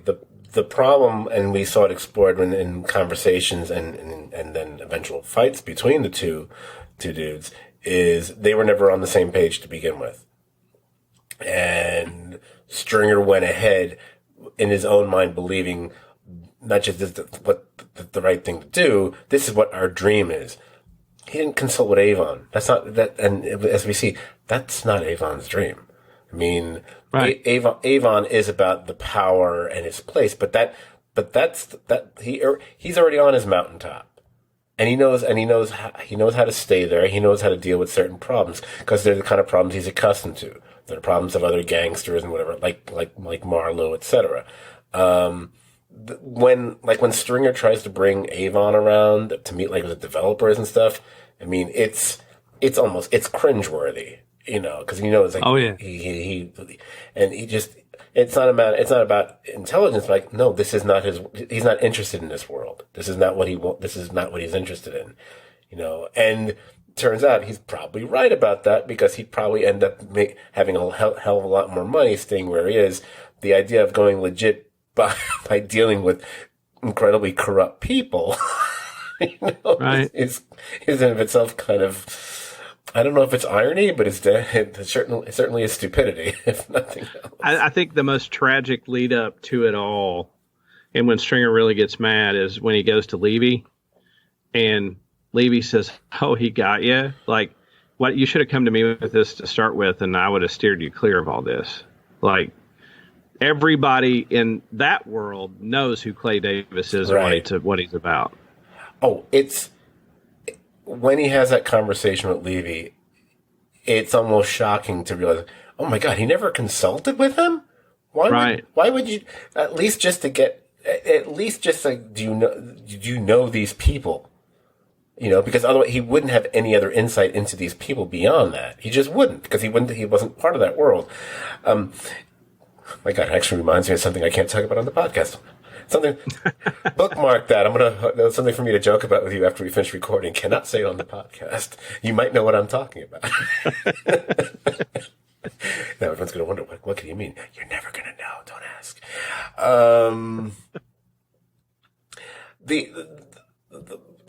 But what's interesting when we get to middle ground, and why I think this is considered by most to be the best Wire episode,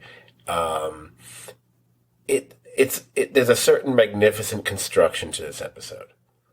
So it goes beyond, it's the one because of this great, culmination of a certain storyline or the death of a character, Stringer or something. It's like, yeah, that's part of it. But the way almost all the scenes are layered one after the other, where it's different levels of betrayal. Everyone's kind of going back on their word and deceiving each other. And they're not aware of how things are already going on beyond them. Whether it be Stringer going to Colvin to pretty much put a box around Avon, or Avon pretty much agreeing with Brother Mouzone and pretty much putting the target on Stringer, and so on and so forth, or the way Omar and Brother Mouzone actually ally themselves together. Oh, and by the way, talk about cinematically beautiful shot of when there's a lot of really beautifully composed images in this episode, especially when I think, correct me if I'm wrong, because if I'm confusing episodes, I'm going to be really embarrassed. This is what I get for not going by notes right now. Middle ground begins with the confrontation between Brother Mouzone and Omar, does it not? Correct. Okay. Correct. So it's got that. And in the previous episode, Mouzone and his partner have gotten Omar's guy. Right. They captured his own right hand man. So they have that. Yep. They have that almost that beautifully shot. It's almost like a nighttime. It's like high noon was midnight or something. Right. I just love the composition of that. I love the conversation between them, because on one hand, there are two characters that are so different yet so alike, and I that sounds a little bit cliched maybe to say that, but I can't think of a more truism about these two, because as I think you might have mentioned before, and I'm just going to repeat it if you did, more so than maybe anyone else in this series, these are two men who may kill, but they most certainly have a code. And honor plays a huge part in what they do and who they are.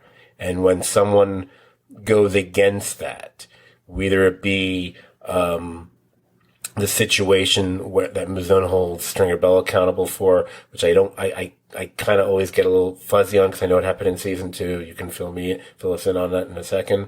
Or the Omar situation, which pretty much comes down to, Stringer not really caring and blithely just allowing his men to take a shot at Omar on a Sunday morning when he and his moms or his grandmoms are going to church. And right, and it's even said in the episode, like, nobody does that on Sunday. Like, that's the unwritten rule since the old days. Like, there none of this stuff on Sunday. So it's, but also the fact that Stringer makes it, because he doesn't even make that decision really. He's kind of like, yeah, go ahead, because he's not even getting anything. Because it's his issue of he's trying to juggle all these issues and these problems that are going on at the same time, and he's barely cognizant of that. It's like, if someone had asked Stringer, "Hey, what day is today?" would he have even acknowledged that it was Sunday? I don't even know if he would have. Well, here's the interesting thing about Stringer. If Stringer escaped that world, the only person he gave a crap about going with him was Avon. He didn't care about anybody else. Like he didn't care about the down the line soldiers all those other people he would have left behind. I mean, and Avon, his idea of family was him and Avon. Avon's idea of family was the Barksdale crew. And, Stringer was way short-sighted in that, thinking that Avon would see what he did as in an appreciative light for him doing it as family. And,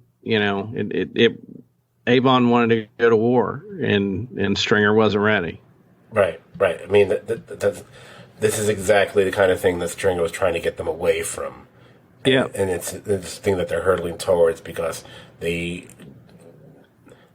now these two men who kind of came up together, maybe largely due to Avon, being away for a time, and Stringer pretty much exerting his own control over things and the way he saw fit to do things.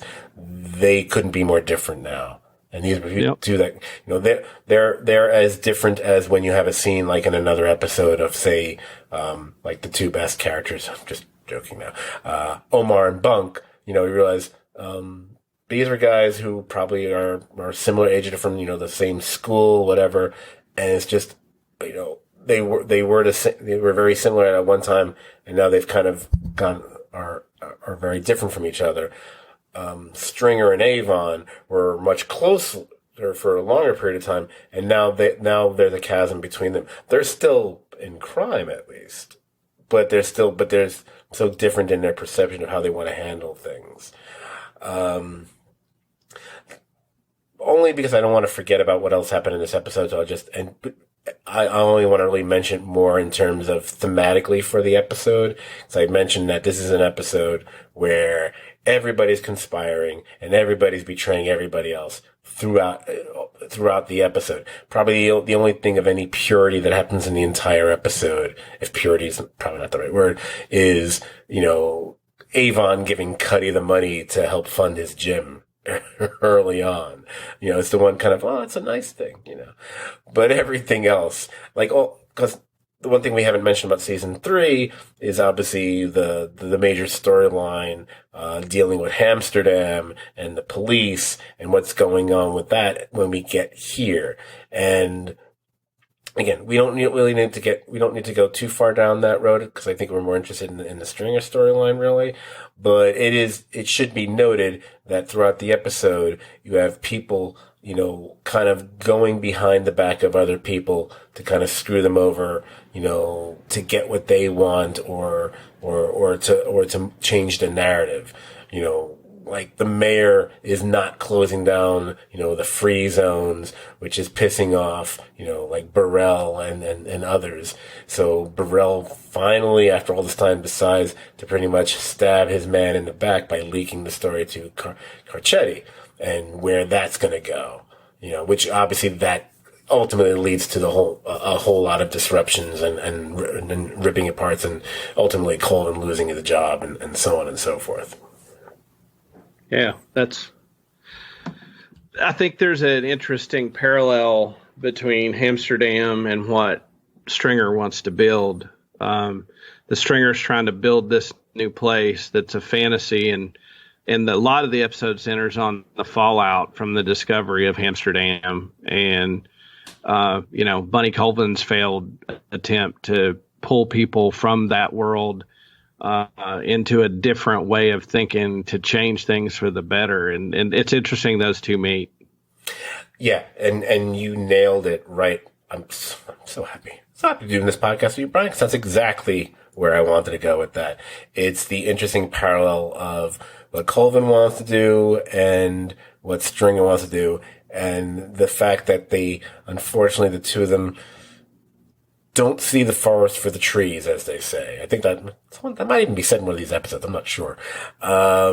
Where they get so taken with their own view of things, which may genuinely be better. It may genuinely be better overall, but there's still a certain myopic view there, because you're not taking reality into consideration and the consequences of what these actions are going to be. I mean, Stringer doesn't see so many different things, everything from other corrupt businessmen to the fact that Avon was never on board to begin with, and the fact that you can't just shift from what you've been doing to this. It's going to take a whole lot more moves and a whole lot more time. It's kind of like when I used the baseball thing, I should have said single A. You don't go from single A to the major leagues. Right. It's going to take you a while. So you're right. That does, and that's why it's very deliberate that you end up having a scene in this episode. It's because it's the only time, correct me if I'm wrong, that these two characters meet, that Stringer actually meets with Colvin. Yeah, and he wants to meet with him because of his rep from Amsterdam. Exactly. And that's where Stringer ends up being, like I said, everybody's betraying everybody else. That Stringer going to betray Avon, which it's interesting because on one hand, it's like, oh, this could be the thing that saves Colvin. But on the other hand, it's already too late for Colvin. Right. Nothing's going to save him now. So he just passes that on to, is it McNulty? He gives it to McNulty, I think. Yep. There's a great callback when they arrest Avon eventually, because Stringer's now dead. They go ahead and name him as the PC for the search. Right. So that's sort of like, a way to get a jab at Avon that, he did Stringer, but in the end, Stringer got him too. Right, because he sees his name on the document. And yep. And it's interesting. The actor who plays Avon, I actually have his name somewhere. I don't have it. Wood Harris. Oh, look at you! Thank you. Probably someone who doesn't probably get as much kudos as he should. He's very good. He has these great little moments. It's just a look, or it's kind of a shaking of the head kind of thing. He ends up being surprisingly likable when he shouldn't be. And I really kind of love that about him. And I give a lot of that credit to the actor himself, because because at a certain point, especially when he has this confrontation with Stringer, I'm realizing, oh my God, I think I'm rooting for Avon over Stringer here. Yeah. Oh yeah. And the juxtaposition of whether you like Avon or not, when Avon's going against Marlowe, you're like, holy crap. Like, I want Avon to win. Yes, absolutely. Because at this point, there is that whenever you set up a character as though they are just impervious, they have this Teflon quality, and they have thus they have a certain arrogance to them. Oh, you want to see them taken down. And well, there's almost like a reptilian quality to Marlowe, that he's like looking at everybody like prey. With Avon, there's some humanity, and sometimes, he crosses the line, but there's also moments like, there's moments where he genuinely did care about D'Angelo, and however things shook out with D'Angelo, he did what he thought was right, even though it may have been totally messed up, but he still was there for his family. And I think a big testament to Avon is in, when he takes the plea and they all take the plea. I mean, Weebay and all the guys in his crew go down and get him the lightest sentence. Like, they have his back. I mean, he's built a loyal following, to a fault, so much so that most of his organization goes to jail because they back him. Right.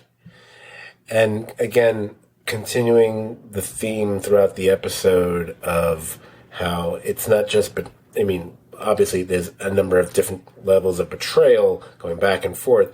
It's also people not realizing, let me rephrase that.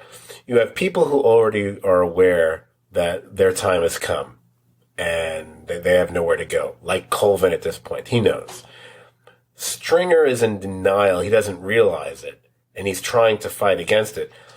But he doesn't realize that his actions have become so far away from what Stringer had always been. Because he was always like the most cautious guy in the room. Other than being the smartest guy in the room, he's also the most cautious guy in the room. But now, he's, from what we said before, and he's talking about wanting to try to murder Clay Davis, which is insane. And the fact that finally, with all their wiretaps from season 1 all the way to now, that of all things, they actually get a recording of Stringer discussing contract killing on a recording, which is like, as extreme as it gets. That's not just talking about drugs. That's talking about actual murders, which is what they want more than anything else. It's so.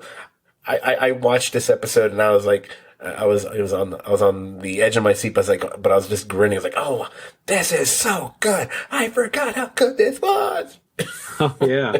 Well, the thing leading up to the confrontation throughout the show, Idris Elba played Stringer Bell as a man so in control that even his movements are precise and measured.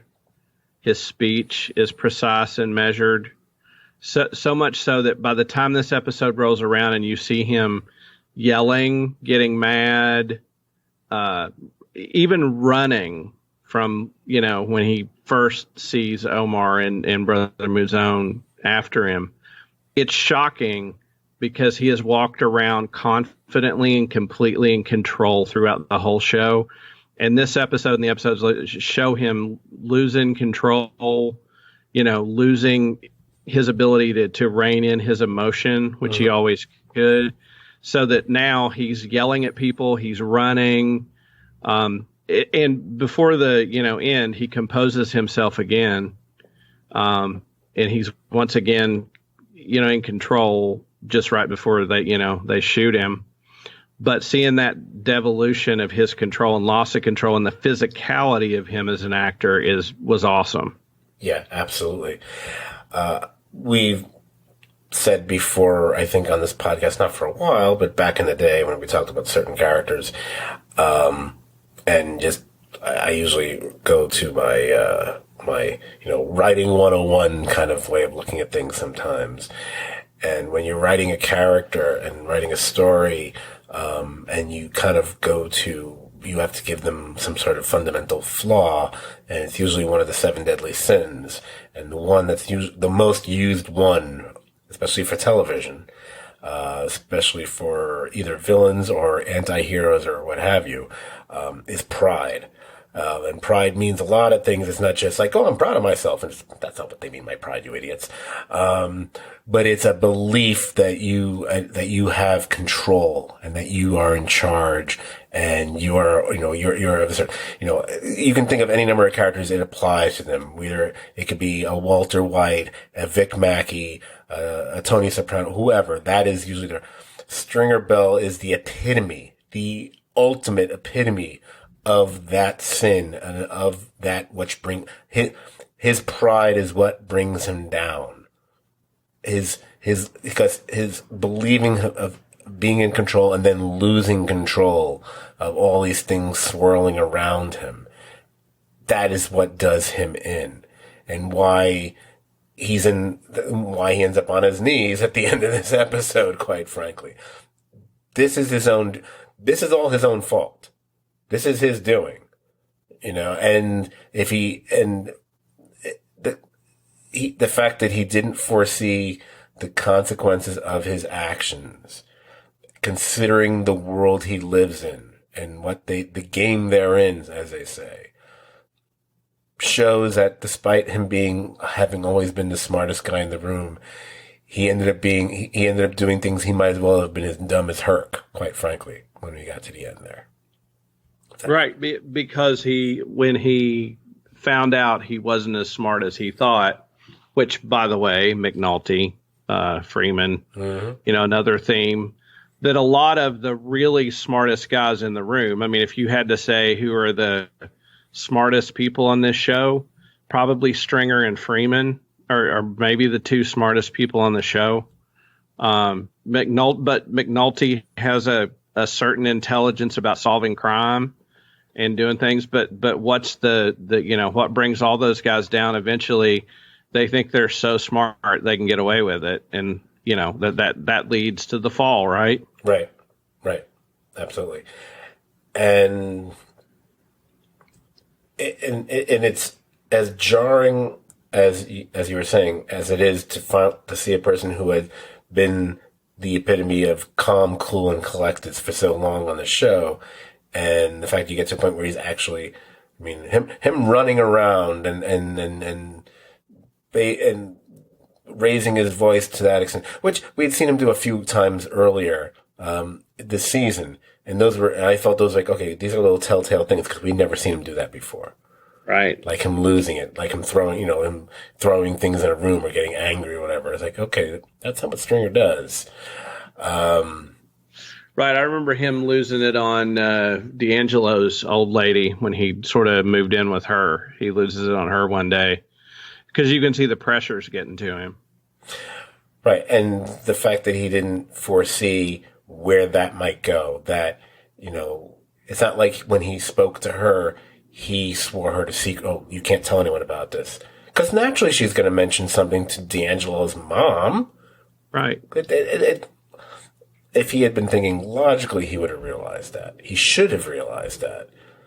Because let's face it, if it wasn't for the possibility that was starting to come loose, that was going to eventually lead to him, he doesn't move in with her. He isn't bothering. Oh, yeah. Why would he be bothering with her? He wouldn't. No offense to her, but he wouldn't. No, and I mean, that's a loss of control and complicating yourself into something you're already involved in too much that brought a risk. And going back to something you said a minute ago, I just want to touch on. I do think Wood Harris, who played Avon, is overlooked because a really good scene is where Mouzone goes to him at the barbershop. Yeah. And he doesn't just give Stringer up. He tries to buy like his life. He tries to save Stringer, but in the situation he's in, Mouzone basically says, like, if you don't do this, like, your connection with New York's dead. Like, no more business, no more contracts. Like, it's this. He's in a position, Stringer's put him in a position that he has to give him up or he loses the whole war in his mind. But you do see him genuinely conflicted and trying to buy Stringer's life. And I thought that's a great scene, and his acting in it was wonderful. Right. It's interesting because what you just said, it's great that you said that, because whereas Stringer is kind of calculating, and up to a certain point, he was hoping and thinking that Avon would go along with his plans, but that became more and more evident not to be the case. This is a gangster who wants to go to war. He's not interested in real estate. He's not interested in these kind of investments and dealing with this type of crowd. It's not his world, whatever. And the more and more that became evident, and it was just going to be going against him, he ends up going, okay, he needs to go away, because now he's just going to be a complication. Thus, him going to Colvin, whatever. He does all that, just to make things simpler for himself. That isn't Avon's stance until he realized during that conversation with Mouzone that there isn't a choice. He doesn't have a choice anymore. And even at that moment, he does make an attempt, as you say, to buy his life, but you're dealing with a man who's more about code and honor than it's not about the money. Same with right. Much the way Omar is. It's not about the money. Right. But I think that goes to that for Avon, loyalty is different than it is for Stringer. That Avon, because you were his crew, Avon has your back. But he knows, Stringer made those moves without him. Stringer built his own box, and he couldn't go down with him, or he took the whole crew down. And, Stringer was too smart for his own good. Trying to use Mouzone to kill Omar, and get rid of Omar, backfired in the most spectacular fashion. Right. That they had this guy who was totally in control of the towers, and ultimately ended up losing their muscle, losing their respect, and caused the decline of them. And, his, like you said, his pride, thinking he could outsmart everyone, led to his own demise and led to the downfall of the Barksdale crew. Right. Exactly. Oh, one little bit of trivia for the episode. As we're getting near closing on it. Remember about 17 and a half hours ago when I was talking about the different mayors? Baltimore. Is this Schmoke or O'Malley we're talking about now? Schmoke, because Schmoke actually shows up in this episode. Kurt Schmoke shows up in this very episode. He plays a Baltimore health commissioner in the episode. So, wow. So there you go. Told you, real people playing parts in this. That beats like they got a former mayor in here. Good Lord. Well, I'll tell you, just to add one more casting thing that I didn't check off earlier when we were talking, that I just think you talk about how sharp the writing is and how sort of a smart ass these guys are with inside jokes. Later when the CID division, when they want to control him, they put that schmuck Marimo in control, who comes in and basically says, we're going to do street level rips just to basically totally get their authority after the wiretap comes down. That was the name of a editor at one of the Baltimore papers that was an editor when one of the local writers had written a bunch of plagiarized stuff and made up stuff that caused a scandal. And so I think making that guy be a boss who was an asshole was like David Simon's inside joke on that editor. Of course it was. That was his name was something Marimo, and that was the name of that, asshole lieutenant. Right. I remember him. Okay. Is there anything else about Middle Ground, or can we get to our final conversations about The Wire here? One final piece of trivia. No problem. You know what? I like that you have something, because once we move on, I know where the timestamp's going to be. No, I'm just kidding. Yeah. Final piece of trivia. There is a scene where Marlowe gives his phone number to Levy, and it actually had a 410 area code. And so my mind went, I wonder what happens when you call that. If you call the number, there's a recorded clip of Marlowe Stanfield. Still to this day, I called it today. It's still there. Wow. It's still there today. That's interesting, because I know when they would do that, specifically on Better Call Saul, there's a number of episodes that feature a phone number, and if you called it, you'd actually get like a different weird message. It might be the nails, but I don't think any of those numbers are function today. I think I actually checked some time ago. I was like, it's disconnected, whatever.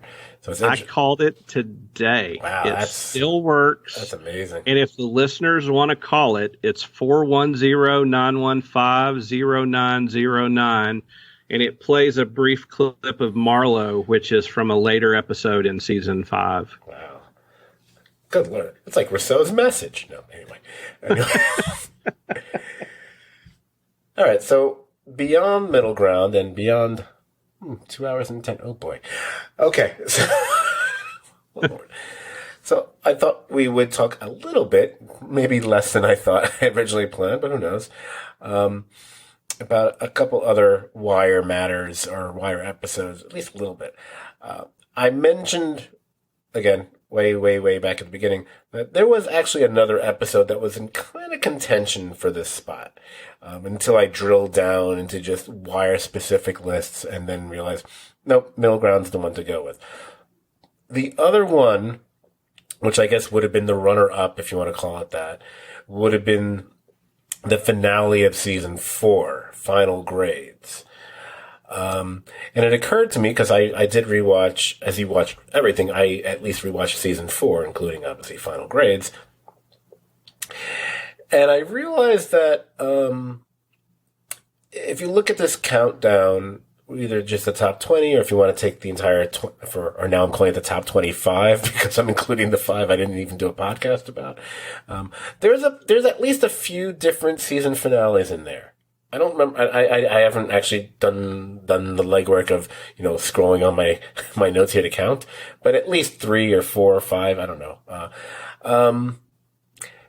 And there's a reason for that, because season finales tend to be the culmination of an entire season's worth of storylines, which all have their resolutions and payoffs to whatever extent in that final episode of the season. So a lot of times those tend to be the more highly regarded episodes of of any season of any show more often than not.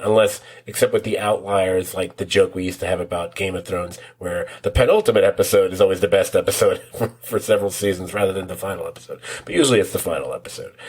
And Final Grades does that to a very large extent. I might challenge that by saying some of the truly major emotional stuff happens just before that episode, but it's still a very powerful episode because we see at least as far as season 4 is concerned, because we're going to see a lot of these characters again sprinkled throughout season 5.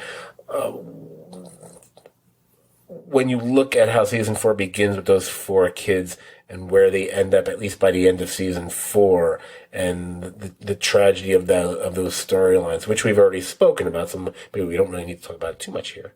But it makes it a very powerful episode for that reason alone, more than anything else, I think. Oh yeah, it's real powerful, and if I recall, where I've watched so many they've run together, but I think it's in that finale. There's that real touching moment where Carver sees the graffiti the kids had written that says Fayette Street Crew. Yes. That has all their names, like where they'd tagged a wall. And knowing now all their different stories and where they'd went. And, the evolution of characters, early on in the show, like if there was ever Herc and Prez were like the poster boys for what you'd say now is white privilege. Prez Belusky got away with something that most people would have been fired for because he was protected by his father-in-law. Right. But his growth with the kids and seeing what happened in season 4 with those kids and being on the inside and this show was ahead of the game. I mean, think about talking about teaching the test, and they mention things like needle exchanges. They talk about fentanyl in this show, and long before fentanyl was on the national radar. There's a scene where they're talking with the ME, and he says, "We've seen some more overdose now that fentanyl's here." This was long before fentanyl was on the national profile. Right. And there's even a mention, strangely enough, of a talented young neurosurgeon at Johns Hopkins by the name of, Ben politics Carson. Aside, Ben Carson. Yeah. Yep. When I heard that, I went, "Oh, wow. Ben Carson." Yeah. The stuff about schools, the idea of trying to make a difference, and they talk about these kids having PTSD in their environment, and that stuff wasn't widely accepted. The idea of the drug-free zone, the needles, all that stuff. This show really put forth a lot of big ideas that were in the academic, sociological, criminology community, but told them with grounded in real characters. And the story of addiction of Bubs. I mean, we haven't talked much about Bubs, but my God, Andre Royo and his performance, and just visceral. And I think it's he, after the death of Sherrod, one of the most shocking scenes in the show, I'd forgot about it, is where he tries to hang himself in the squad room, and Bunk and Jay have to save him. It's also, is Bunk that's with him? I think it's a different cut. It's probably the only time Jay has even a remotely emotional moment or on the show, where it shows where he tends to be kind of either, he has a few moments of anger, like with certain cops, but he tends to be more the jaded smartass cynic throughout the show. Right. It's the only time he shows a lot of humanity about somebody that's not a cop. Yes. That he actually says we're going to let him walk on this. Right. And it leads into, following Bub's path to redemption in season 5. It's super powerful. I remember I described to people season 4 of The Wire as like a beautiful punch in the gut is what season 4 is. Oh, tell me about it. I realize I should probably just watch that every season because I think I might lose a pound or two of just in tears. Yeah. Because, I'm a softie. I don't, soft eyes, soft heart, cold blood. The other thing I kind of wanted to talk about, at least a little bit, because, time's a wasting, but I don't want to shortchange a show like The Wire, like so many viewers did, obviously, but way back when. Or The Academy. The finale. Now, I had mentioned, actually on the podcast where we talked about Lost, we talked about the Lost finale there. We're not going to talk about this finale as much, trust me. but I talked about something I had written way back when, and I actually had the Wire finale listed among my top three great finales of all time. By the way, that entire list is trash now. I would be totally different, but anyway. So it was interesting rewatching it, and I had to watch, and again, since I didn't rewatch the entire season, I just rewatched a couple episodes leading into it, so at least I would be able to immerse myself in all the storylines leading up to that episode, and then so on. It is a very good finale. It's a very strong finale. It does yeoman's work because we had talked from the get-go about how many characters there have been throughout the course of the series, and the fact that, especially when we get to the later stages or later montages even of this episode, they touch on so many of them. Even if they don't have scenes that feature specific actors, they'll do something that hints at it. It could be a flyer referring to what happened to a character from season 2. Or, look who's in business with the Greeks now, kind of a thing. Love that. He's not Greek. Anyway, there actually he is. But and I had forgotten a little bit about it. So, and one of the things I forgot is what we mentioned earlier. I forgot that they used the Wire song again. For some reason, I thought they used a Springsteen song. I guess I think I'm confused with a different season finale of either The Wire or a different show. I'll have to go look that up now. I feel stupid. But it's hard not to like that finale because of what eventually happens to everyone. They tie everything together. And even though I've talked about how I don't mind having some loose ends, I don't mind being left to speculate or wonder, The Wire actually doesn't do that. It actually I feel like it gives a reasonable resolution to everybody. And some of them are kind of, whether it be poetic justice or just, wow, it's interesting that Marlowe ends up getting away with everything, but he has to live a life where no one really seems to know who he is. A life that he's totally trying to crawl out of his skin. He can't stand. Oh yeah, I mean the fact that even the corner boy, I think he approaches him and is like, "Do you know who I am?" They don't know who he is, right? Honestly, why would they? Because he wasn't someone that was seen that often. He was either in the park or he was behind the shaded window of a passing SUV or something. So he didn't have that. He didn't have a street presence the way the others did. The fact that you see Chris talking to Liebe at the end, which kind of almost has this weird kind of uniting of the right hand men of the Barksdale crew and the Stanfield crew, and now they're gonna probably be something together in prison now, is interesting. It's a very strong finale. I forgot how long it is. Also, I think about 90 minutes, isn't it? Yeah, apparently. And when you watch the episode, I keep thinking, "Oh, it's over now." It's like, "Oh no, it's not." They're going Return of the King on us. All I need now is there going to be a flashback at some point? Oh man! But it's a great finale. And what I liked about it is everybody didn't get maybe what they deserved, but they got part of what they deserved.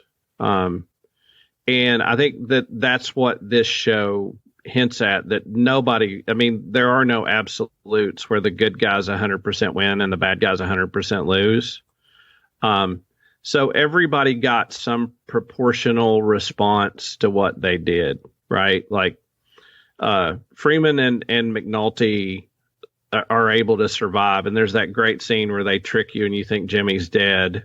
And I don't remember sitting here, but throughout the show, whenever there was a wake, they always played the Pogues. I think "Death of an American," which I think was played 2 or 3 times throughout the show. And McNulty gets back home. His, journey is, after being fraught with peril, he's, his sentence in some ways like the Shield, Chiklis's character. Why am I blanking? Vic Mackey. Vic Mackey. In some ways, like McNulty's sentence is to sort of go back to a normal life. And we hope that's happy. But knowing McNulty, will it be, right? You don't know, because he had that once before and it wasn't enough. Lester gets to go home and we see Charlene, who, he goes home to.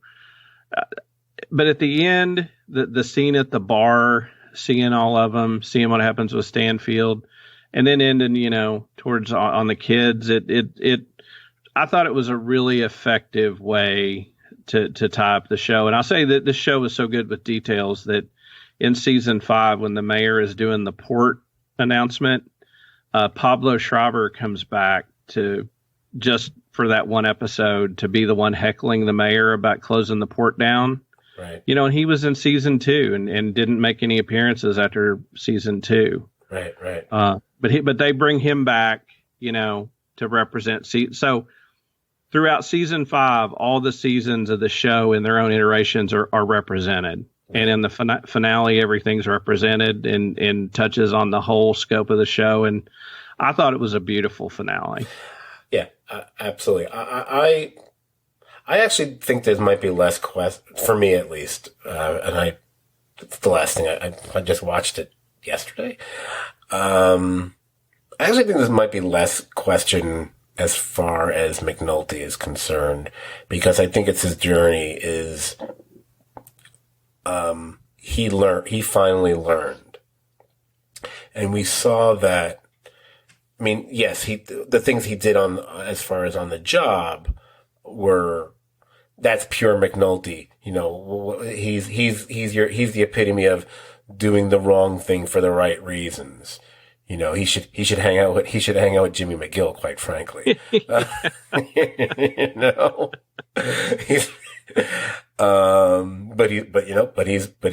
He's good police.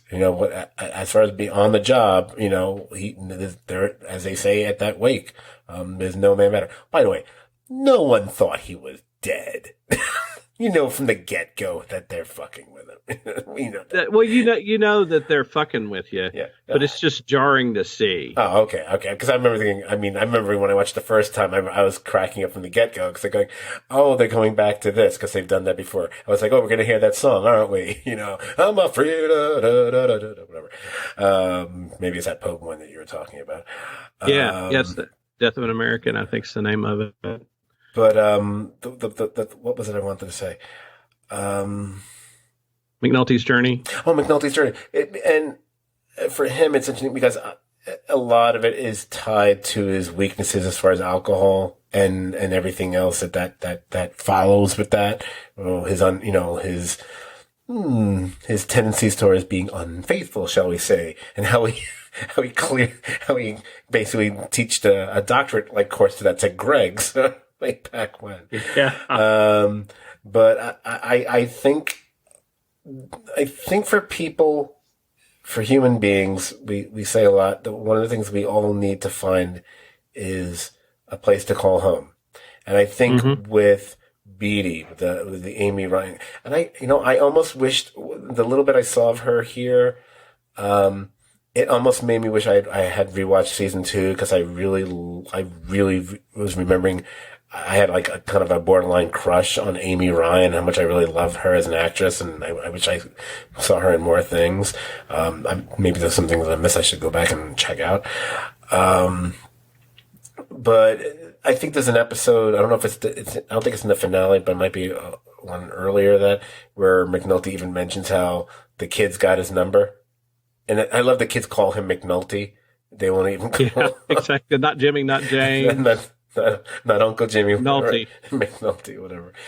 I love those touches, but I love that. But the thing with, again, going back to writing 101, the tragic story is, at the end of the day, is a character who doesn't learn.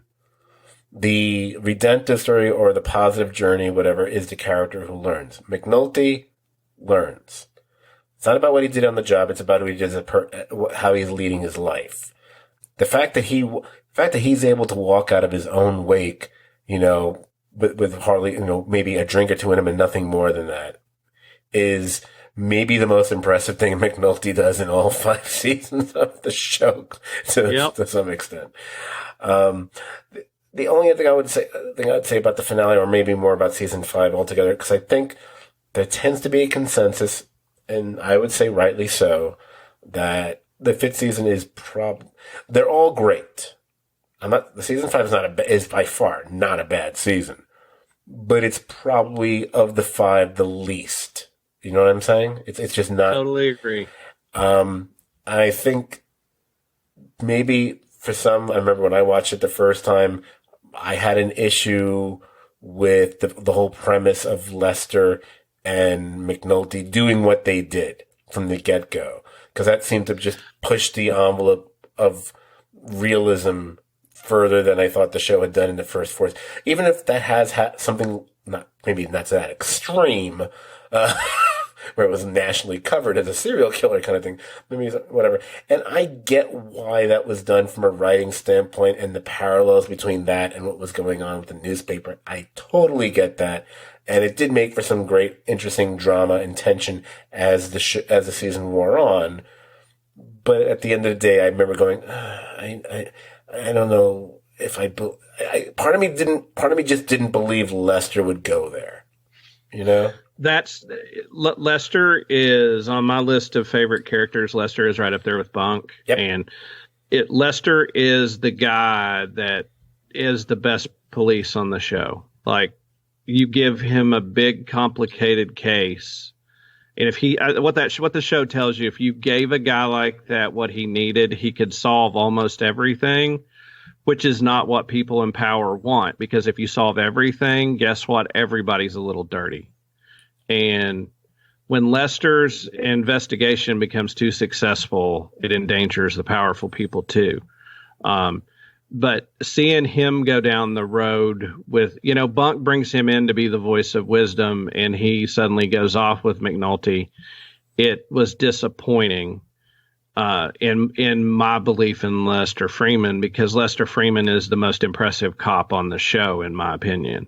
But go on.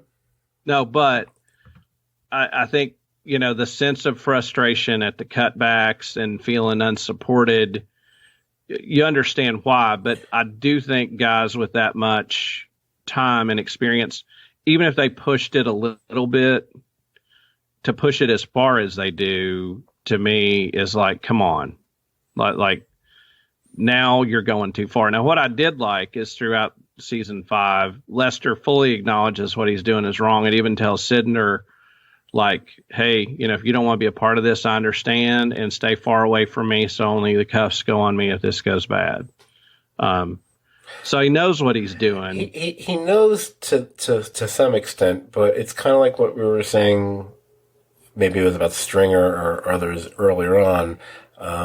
It's not fully seeing the consequences of your actions. Right. Because, and again, they didn't anticipate this would be escalated the way it did, where it becomes a national news story, where it becomes a talking point for the mayor every night, and basically is how he and lends to him what he is building his campaign against the governor for, as far as the homeless situation, whatever, stemming from the serial killer preying on the homeless and whatever, and yeah. Some of these things, of course, maybe they couldn't have foreseen, but some of them, the fact of how many people they would put in jeopardy as far as their positions, that they should have seen, that they should have understood, because especially Lester, but even McNulty, they've had more than their fair share of police bureaucracy. They should have known this was going to put not just them, but Daniels and what's her name? Rhoda. Yeah. All these people in serious jeopardy of almost guaranteeing they're going to lose their jobs, if not something worse than that. But again, my only issue with it was initially it was because, I think this is like kind of pushing the envelope of what I believe on the show a bit, but it does end up creating some really great storylines and tensions between the characters that hadn't been there before, so the way that Bunk and especially Greggs regards them in those later episodes. And then what happens in the finale when she shows up at the bar is lovely. I love the way they react to her, when they realize, no, she did what had to be done, it had to come out one way or the other. There was because it was like, where was this going to end? The fact that they so naively believed it'll just eventually go away. It's like, no, it's a national story that the mayor keeps talking. There's no way it's going to go away. They just didn't realize that. Right. Right. The other thing, maybe why the season 5 might be a little bit weaker, maybe people didn't gravitate as much to the newspaper storyline, or B, it kind of felt we had seen stuff of this nature before to some extent, or maybe we just don't care very much for the reporter who's the guy who's like the Jason Glass. Is it Jason Glass? I forget. Probably got that guy, that person, historical figure's name wrong. The guy who's faking the stories and stuff. I think, is his name Scott? Yes. God damn it. It is Scott. Great. But I'm sure it's 2 T's, so you're off the hook. He's not a very interesting or sympathetic character at any point in the series, so I don't really... Honestly, and yes, we see the guy who played Gale, which is fine and cool, but who cares? The only thing that really hooks me in the newspaper scenes is seeing Clark Johnson there. Oh, yeah. He's wonderful. And, another homicide. Yeah.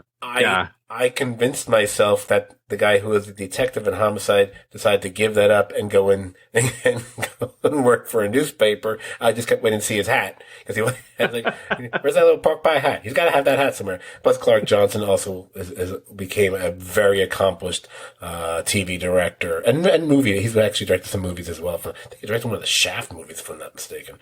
I could be mistaken, so don't. I think most of his work's behind the camera now. Yeah, but he's just got that. I always loved. He was always one of my favorite characters on Homicide. He's just got that nice kind of presence to him. But yeah, I think he's mostly more of a director now than anything else. Again, I really like season 5, but if I'm ranking the 5 seasons, number 5 is probably number 5. Right. Right. All right. Oh my God. So sorry. Anything else wire related before I start to try to get to the end of this podcast here? 2 quick things. I promise I'll be quick. No, all right. You go. One is in the rewatch, I would recommend go watch season 1, episode 11, maybe my favorite episode. It's called The Hunt. It's the episode after Greggs is shot. I love that episode for a few reasons. One is you see landsmen and all the police who we see most of the time not really doing their job 100%. You see them spring into action and investigate the crime of the shooting of Greggs. You see the politics at the hospital with Greggs's wife or partner. And you get one of the few cool moments where you see why Bill Rawls is good at what he does. John Doman, wonderful as the asshole political manipulator throughout the show, him and Frankie Faison as Burrell. But you see him console McNulty. A wonderful scene on that episode. And I think, because of the way we've structured it, we haven't talked about some of the other people, but I think, Lance Reddick as Daniels and Deidre Lovejoy as ADA Perlman. Perlman's somebody who seemed to keep her morals throughout the show and always worked with them on the stuff. But Sonia Stone as Greg's, we see her go from just being a narco to a homicide detective and grow. And like you say at the end, they recognize her. She's like the new McNulty, but you see her really get good at being a homicide detective, and that's a great story. And just a wonderful show. Love it. If you build a Mount Rushmore of shows and The Wire isn't on it, it's probably because you haven't watched it. So I'll end with that. Excellent. Yes, I am. To be clear, I am aware that there are probably a number of characters or actors we didn't really get into that much. But I had the realization, we mentioned early on in the podcast, this being one of the largest and densest and most accomplished and impressive ensemble casts. There's just not going to be a way to talk about everybody. I mean, we're already pushing, being one of the longest podcasts we've had over the last year. To cover everybody would have just been, the same Doom Patrol. We can't do this all in one. We couldn't do it all in one podcast. Although, that was a good podcast. Anyway, I agree with everything you said, and yeah, you're right.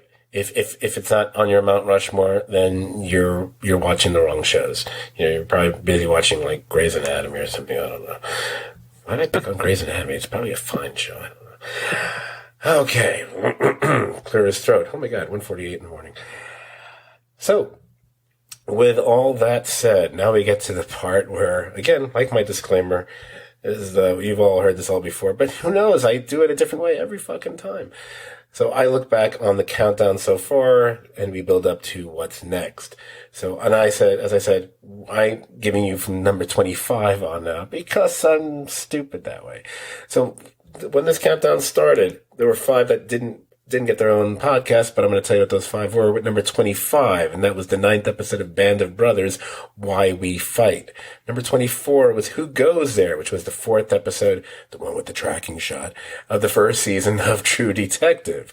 Number 23 was The Subway, which is the 7th episode of season 6 of, hey, there it is, Homicide, Life on the Street.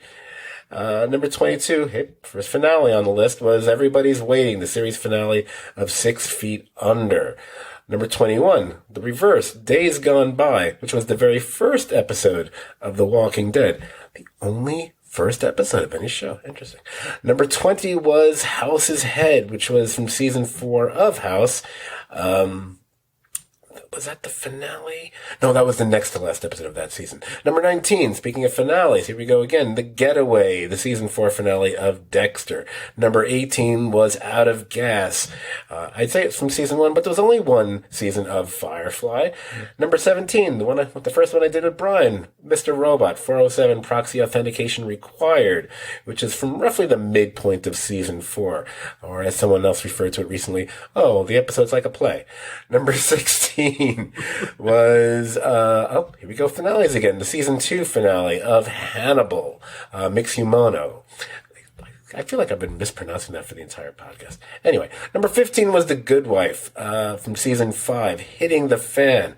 Still a great episode. Number 14, The X-Files, checked in there with Clyde Bruckman's Final Repose, way back from season 3. Number 13, hey, another Brian episode. It was Justified. Hey, look, another finale. Bloody Harlan, the season 2 finale. Number 12, oh my gosh, another season finale was Battlestar Galactica's Crossroads, Part 2. It was the finale for season 3. Number 11 was The Watchmen. I keep saying The Watchmen. it's like saying, the 9-inch nails. Was Watchmen, this extraordinary being. I made my little Twin Peaks David Lynch reference there. This extraordinary being, which was the 6th episode of that amazing season of The Watchmen. When we hit the top 10, we started the top 10 with yet another season finale. It was the season 1 finale of Deadwood, Sold Under Sin. Number 9, we went penultimate episode there. It was Game of Thrones with The Reigns of Castamere, which was the penultimate episode of season 3. The Red Wedding episode. Number 8, hey look, another season finale. The West Wing, Two Cathedrals, the season finale of season 2. Number 7 was Buffy the Vampire Slayer. It checked in with Hush, which was the 10th episode of season 4. Hey, a middle of the season episode. That's a rarity. Something came back on me there. Number 6 was The Sopranos. The episode every Sopranos episode expected it to be, which of course was Pine Barrens from season 3. That was the 11th episode. I can't remember. Is that a 12 episode season or a 13? Don't remember. Number 5 was The Leftovers, International Assassin from season 2. Such a good episode. Number 4, you heard it just a few weeks ago. It was Lost with The Constant. Jamie came by and talked about that. She named her kid after Desmond. Number 3 was the one you just heard. Duh. It was The Wire with Middle Ground. Now, as I joked, I was considering not revealing the next episode and be it the next 2 and just let them be a surprise, but I realized, no, the links don't work that way. You're going to see what it is once I post it. Just tell you what it is. So, number 2, we're coming in at number 2 on, what do we call this? The greatest TV drama episodes of all time. Number 2 is actually going to be, I finally timed it right. Holy crap. Number 2 is going to be Mad Men with The Suitcase, which is the 7th episode of season 4. Some people actually know that is pretty close to being the exact midpoint of the entire series. Now, what's even more exciting, at least for me personally, joining me for that podcast will be a newcomer to the STVD podcast. But it's someone I had in mind since I first put this all back together back in October. Pretty decent friend of mine, and he's an actual AMC insider. And I actually contacted him earlier this week and asked him, is it okay if I refer to you as an AMC insider? And he said, that's fine. So my friend and AMC insider, Kevin Howard, is going to be co-hosting at the very least the next podcast with me, which will be again about Mad Men, The Suitcase. Hey, I just did an MP3 of my favorite clip from that. I'm telling you now, I'm putting a clip of the show in the episode. I never do that. So I can't guarantee that there's going to be like startling new insights or observations from this dude, but he's very well spoken. He's smart as a whip. I'm sure he's going to make me look stupid. That's fine. I don't care. Who doesn't want to hear that? And I am going to stick to some sort of schedule. Come hell or high water, unless something physically prevents one or both of us from doing it, we should be getting that podcast out middle of May. I'm going to say May 14th, May 15th, the latest. So that's like that Friday, Saturday. Depends when we actually record. Which means clearly the final one's going to be right in time for Memorial Day weekend. Gee, I wonder what number 1's going to be. Anyway, so it's so hard to figure out. You never know. Maybe it'll be Grey's Anatomy. You never know. Now, I've not been told, but my radar tells me Making Mad, might be a clue. No, I don't know what you mean. I don't know what you mean. I think it's silliness. There hasn't been one CSI show on this list yet, so keep fingers crossed. CSI Des Moines. Des Moines. All right, so let me get the wrap up out of the way here. If you enjoyed listening to this podcast, you might have spent an entire weekend doing it at this point. You'll enjoy hanging out on our Facebook page as well. It's the Serious TV Drama Podcast page. Like the page and join the conversation about classic shows like The Wire, as well as current ones and whatever the hell else you want to talk about there. You can find this podcast wherever podcasts can be found. Or you can just go to iTunes or Apple Podcasts, whatever it's called now. Subscribe to our feed, where you can also rate and review us there. Better still, you can just go to our entire archive of 300 and... Ooh, what number is this? 310. Wow, 310. 310 of our podcasts can all be found at stvdpodcast.podbean.com. And finally, you can follow us on Twitter. Our Twitter handle, wow, it's clearly 2:00 in the morning. Our Twitter handle is at STVD Podcast. That's STVD as in serious TV drama. You never know, because even though I normally just use it to send out links, every once in a while I'll use that account. I think I actually said some kind of argumentative things to Alan Sepinwall a week or two ago, because he was talking about baseball. I was like, no, you talk about TV. Don't talk about my Yankees. No. I actually argued with him. I think he responded to me once and then ignored me from that point on. Anyway, so Brian, thank you so much for pretty much bringing actual legitimacy and an articulate manner to this podcast. You are the Waylon of the podcast. No, I'm thinking, Brian kind of looks a little bit like Waylon. A little bit, I can see. A little bit. Got the beard. Or at least you had the beard. I don't know if you have it anymore. I've got the beard. I've still got the beard, but I will say, this being my last appearance, I've enjoyed the countdown listening, and I've enjoyed participating. You always do a great job of preparation, and I know that I've probably talked a lot on this, but I'm very passionate about this show. I love this show, and I could talk about it, ad nauseum, but I've really enjoyed it, and I will leave the listeners with my favorite Wire quote of all time, and it's a quote from Lester Freeman. "A life, Jimmy, you know what that is? It's the shit that happens when you're waiting for the things that never come."